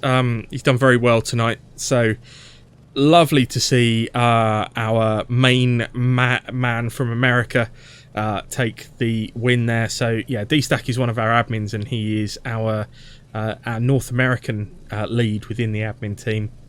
Does a great job, and has brought it home on track tonight as well. But Jelinek was quick and thereabouts all night as well. And I see Andy Hearn on the podium as well. Yeah, Stack and Jelinek just in a different class altogether, leaving Hearn 27 seconds behind, really. It's a shame. I mean, back markers came into it, of course, and you never know which way it's going to go. But, Jelinek may be sort of disheartened that he couldn't close down that gap. But after 90 minutes racing and 2 pit stops and a 10-minute qualifying stint and a half an hour or an hour of practice beforehand, he's just going to be glad it's over, and he's got some solid points on the board as well, and they'll be even on points going into round 3. Indeed. Now, what I was just going to very quickly do, and you'll see me doing it in the background here, I'm just going to go and see whether Split 1 has actually finished, because you never know, if they are still on the last couple of laps or whatever, then we'll just see what's going on. But I think they will probably have finished at the same time, but I'm just going to check in the background. Thank you, Mr. Parkin. Very nice for you to say so. Return of the Peg. That's your team? That was for last night's racing, yes. Mr. Pegleg making his return. Thank you very much, Alex Parkin. Great race and commentary. Thank you very much. I'm going to miss Adam when he goes back to racing. When his foot's all better and he's not commentating anymore. This one's I'm going to miss him. Less of it, you. This one's still running. It's still going. Are you free to catch the end of this one? Yeah, we've got 4.5 minutes left of this race, so it started a little bit afterwards. Derek Bofa is in 13th, so we got Alex Shahabi. No surprises there, leading the way. No. I'm sorry, but Alex Shahabi in the lead. Massive surprise. He's driving the Jaguar. That's true. Alex Shahabi is a very talented driver, but the Jaguar is not a favoured car, is it? Actually, It's like a him as a driver, shitbox. he's usually a front runner, but other than that, it's good to see him out in front. He dominated the GT4s, but I've not actually seen him lead. Have I seen him lead a GT3 race? I'm not sure, but I have many times in the past. Seville is a real talent. Seville, to be ahead of Seville, and he's only a second and a half in front. So again, this race is coming down to the wire. It will all depend on consistency and the back markers they encounter. I mean, Roy's right. The Jag is very strong at Monza. It's particularly quick in a straight line. Even so, it's I can't remember the last time I saw a Jag that far up in a race. So great to see. John Rowan, well done. All split two enjoyed the race, bar the beginning. Yeah, not many of us enjoyed the beginning, but anyway, it's done and dusted and in the past now. But that's your leader, Alex Shahabi. You got Jonathan Seville not far behind him, and these guys now coming up on some back markers, and one of the back markers is another one of Seville's teammates. Yeah, Seville's catching. He's catching. I think that's Fraz Shoveler. In the chat, Heike van der Veen says, "Great coma." So we should, we're not in comas, thankfully. We obviously need to sound a little bit more awake then. In a coma, like we're in a coma, but thank you. So Alex Shahabi's going to be well aware that Seville is catching, and he's also going to be aware that it's Jonathan Seville's teammate ahead of him. Oh, the BMW's moved over. Is he moving off the racing line to facilitate the overtake? He is. Fair play. So this is what we want to see. We want to see. You don't have to leap out the way, and you don't have to slam your brakes on. Just come off the gas early, and very quickly the speed differential becomes apparent, and the other car can go through. Now Jonathan Seville's going to get a great slipstream drop from his teammate down the start-finish straight. Their gap was 1.6 seconds. It is down to 1.084 seconds. So if there was DRS, he'd be slightly out of range of it. That'll give you an idea. 1 minute 50 to go. Oh, Shoveler goes off in the background. Look, they may get one more lap after this. Yeah, Jongen's got off the track. He's making his way back on the track. Was that Jongen? Sorry, I thought you said Jongen. No, I think that's Fraz Shoveler. Yeah, it's Fraz Shoveler. You're right. Now then, Ben Brown. 23rd, oh, we like Ben. 23rd and last. Ben's obviously had a tough night. What? That Lexus is really handy around here. So Ben's had a tough night. It says he's 9th. Yeah, it does. What are you reading? I'm reading the timing screen on ACC TV that tells me he's 23rd. That's really odd. Yeah, he is 9th because it says it on his windscreen as well. So, yeah. How dare you slander Ben like that?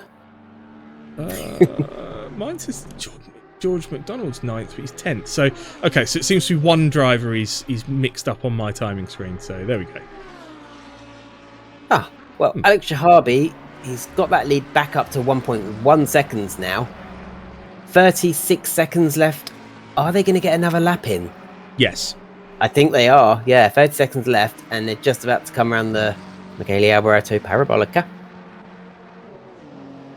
And even Jongen has a chance of a win. If these two drivers make a mistake or clash with each other, Jongen just there to pick. He can pick up the pieces.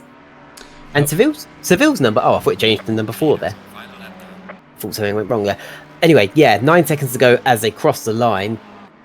So this is it now. He's 1.2 seconds behind. Let's see what happens. Alex Shahabi, this is it now. One more lap. It's sort of sudden death. Make one wrong move, and that'll be it. William McCone rounding the final corner. He's leading silver class, so that's what I've just picked up on him. So Will having a good night in silver. He's driving one of the oNiD BMWs. Fantastic race.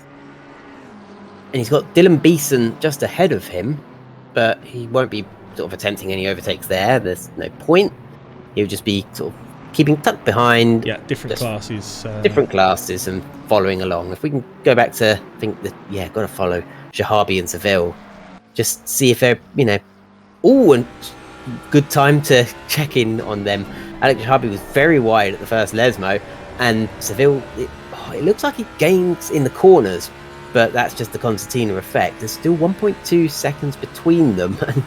And Alex Jahabi can see the win ahead of him, and he's just praying that Jahabi makes a mistake. But Jahabi's a very experienced driver, and it's doubtful he will make a mistake. He can even afford to take it a little bit easy, but and that gap's come down to 0.8 seconds now. So, and Seville's pushing very hard. He even clipped a bit of the gravel there that David Coulthard famously went off into on a warm-up lap. This is it now. Formation lap in 1995. Yeah.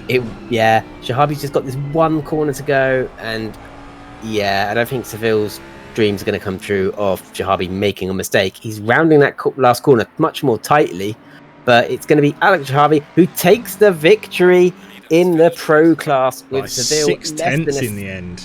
Less than a second behind, and Jongen comes across to take third in the NSX, with Hagel right behind in the second NSX. It's great. The Honda's having a great night tonight across both classes, both streams. Here's Dylan Beeson in the Red Bull McLaren. Is that still with Shadow? Yeah, he's still got Shadow the Hedgehog on the back of it. Takes 5th place, and William McCone takes the victory in the silver class. 6th overall. A fantastic race for McCone in the BMW. Javier Marquez is in 7th. It's a lovely livery, that one. Nice colours. Very nice colours. I don't see them too often used together in sim racing, actually. And that's 7th place for him. Leighton Austin will get 2nd place in class in the BMW for Austin Motorsport. A great result. And here comes Ben Brown, a tall boy. He's a very tall boy. 9th overall and 3rd in class. Fantastic podium finish there for Ben Brown. Much deserved.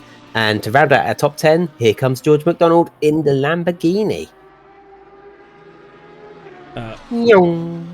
Very good. 11th place is going to be Bruznik's. I'm hoping I got that one right. It looks about right. Bruznik's. A Dutchman in an orange car? Yeah, surely not. It's not number 33, though. I wonder if somebody else got that. But yeah, Bruznik's across the line. Wilbert Van Oosenen. That's an attractive Bentley. I like that one, Wilbert. He crosses the line in 11th. Dirk Both at 12th. Sander Jacobs 14th. Schipper 15th. And back in the pits already. So we're now into the drivers that were a lap down. But Alex Curto yet to finish. That's a good looking car. It is. Wild thing. It's a great livery. I mean, again, I know the team manager, Denise Pope. She does all the design. She manages Wild Things. She sorts out their own sponsorship. They take it very seriously as a team. Their graphic work on Twitter is phenomenal. When they do a little car spotters list for their drivers, it's really fantastic. And Denise Pope, she's a great driver herself as well. And I hope she joins us on the oNiD Racing Series soon. We need more women in racing, and come on, Denise, come join us in the oNiD Racing Series. Definitely. Fairer drivers, fairer drivers in our series. Oh, I'm sorry, Hiker. Yes, you're right. I should have put that full screen. But this was not our main stream of the night. You guys in Split 2 were our main stream of the night. We thought we'd just come and jump and grab the last bit of this. But that does kind of bring us to the end, actually. The end. You did an Adam again. I did. Is that leaving it not full screen? Correct, yes. Yeah, it has happened before. Everyone's going full screen. How is Holman doing? And Heike van der Steen just screams, "Comms!" Where are you seeing these messages that I'm not? They're just oh no, I see them now. Chat. Oh crikey, yeah, I missed all of those. Sorry, I got myself a little bit excited watching the cars on track. Well, you better clean yourself up. Pep R says, I had the most sweaty race ever in Split 2. So he better go clean himself up. Yes. Roy Weller, I commentated on a league where the Jag was middle of the field at best. Oh, it just scrolled. At best for the first 4 races, then they won the finale by a mile. Yeah, I was in that situation with R Factor 2 in a Radical GT3, and we had a car that would have won the last race by a mile because it was Le Mans, but then they nerfed the top speed of our car.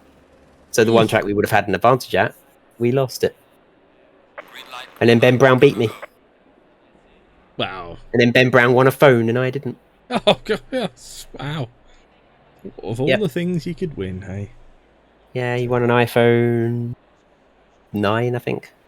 And I got a pair of gloves. Nice. I would have preferred the gloves, to be honest. I think he got gloves too. Oh, I do like my gloves. They have my name on them. Very good. Very good. Oh, what an evening racing we've had. Yeah. It's flown by, actually, for a 90-minute race, plus then we dipped into the end of another 90-minute race as well. But yeah, that is absolutely flown by tonight. Thank you for all your work on the comms again.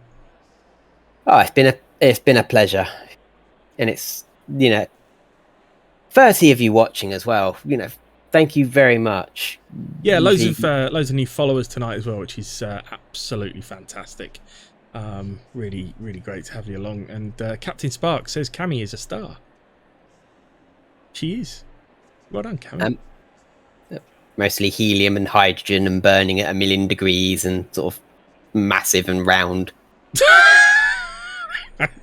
Right, yeah. I mean, that's what star is. Then I'll blow up. Yeah. Oh, Hiker says they are both stars, in my opinion. Thanks, Hiker. Thank you. But now, there's so many people that I meet on, in sim racing, and I never see them. And then, I meet them at a race event, and it's just like, oh my God, that, they come up to me and go, oh, hi, Cammy, because as far as there's not many trans girls in sim racing, but they come up to me and go, hi, Cammy, and then I go, oh my God, it's you. And there's so many times. I mean, I need to find, you need to send me a photo of yourself. I need to see what you look like. Because, yeah, it's like when I first met Ben, it was just like, oh my God, he's tall. Apparently he is.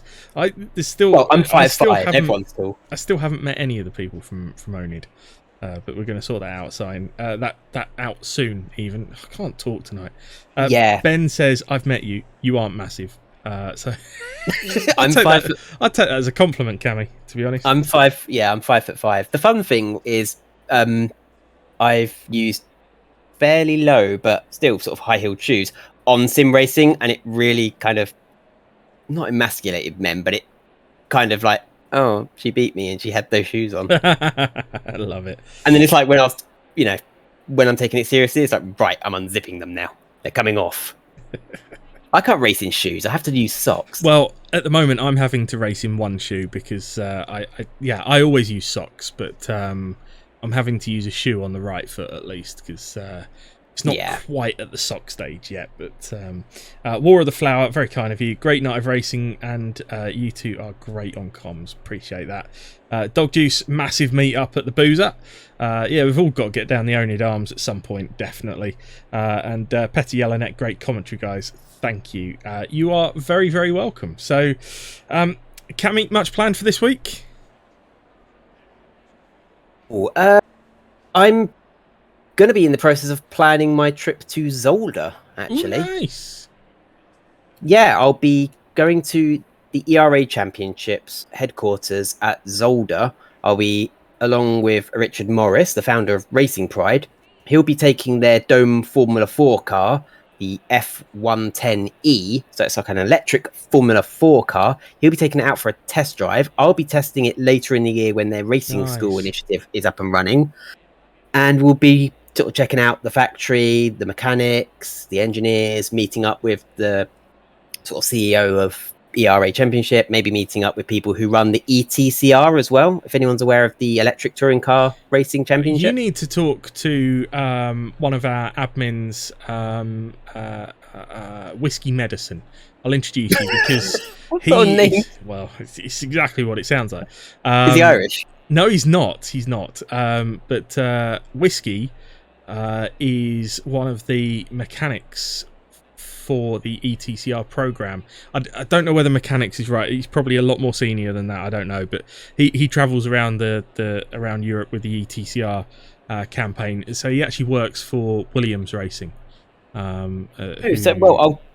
It's likely I'll meet him then because ERA Championship will be sort of traveling with the ETCR Championship, the same way W Series followed DTM in their first season. The first round is in Istanbul, Turkey, on the 21st and what a track. 22nd of May. It's a street circuit, actually, in Istanbul. I think it's like a purpose-built street circuit. Oh, no, but Istanbul Park is I think Istanbul Park is my favourite track in the world. I love it. But like Formula E, it sort of doesn't suit electric cars at the moment. Yeah. They need a lot more braking for the regenerative charging. So yeah, it'd be likely that I'll be able to meet them. Very good. Yeah, we'll connect sorry, you. go on. We'll connect you with Paul for sure. Yeah, and just to finish off very quickly on what's coming up on the oNiD side this week. Tomorrow night, I think there's a Jimmy Broadbent powered by oNiD event tomorrow night. So go check out the Jimmy Broadbent SGP for details on that. And if the numbers are good enough, then there will be a stream from myself and Johnny. Tuesday night is round one of the Porsche GT4 Spec Series. And comms coming from Ben Brown, and I think he's got Jimbo Mancy with him, or is it no, it's Johnny Ashley. So it's Ben and Johnny on comms on Tuesday night. We were meant to have Jimbo here. We were, yeah. Jimbo unfortunately wasn't able to make it, but he will be with us next week for sure. But yeah, Tuesday night is my competitive return to league action, racing the GT4 Porsches, which I haven't tried yet, so that'll be interesting. Then Wednesday night there is a 1970s themed Assetto Corsa event on the Jimmy Broadbent powered by oNiD side. So again, details on SGP for that one. And again, if the numbers are big enough, then there'll be a stream, but we'll see. Then Thursday night is round one of the Rookies Championship, which will be broadcast live here on Twitch with myself and Johnny and Jimbo and Alex Parkin all in the comms box for that one. Then Friday is the next round of the 2.4 Enduro series, which will be broadcast live. Commentary team to be confirmed on that one. Basically, I can't remember who's doing it this time. And then Saturday we have a night off, finally. I was just trying to put my Etsy thing in the chat, and it was censoring out the address. It won't do links for you. I'll try to write it phonetically and then just getting the address wrong. So just failed at that 3 times. Yeah, but I was going to say as well, if you think I'm not very big, sort of height-wise, Jimmy Broadbent's the same height as me. It doesn't surprise me. He's a little one, isn't he? I think he's 5'6". Oh, he's slightly taller than you then. He might be. Yeah, I might have just had shoes that were a little bit, but he's a shorty boy. But that's great. That's the advantage you need in racing. He fits into that little Praga car nicely. Very good. Right. Well, at 20 to 11, Jesus, I'm going to go and put my boot back on so I can walk back into the house, and I will catch most of you tomorrow. But Cammy, thanks for tonight, and see you again next week. See you again next week. Bye-bye, everybody. Bye-bye. Join us next time. Bye-bye. Ta-ra.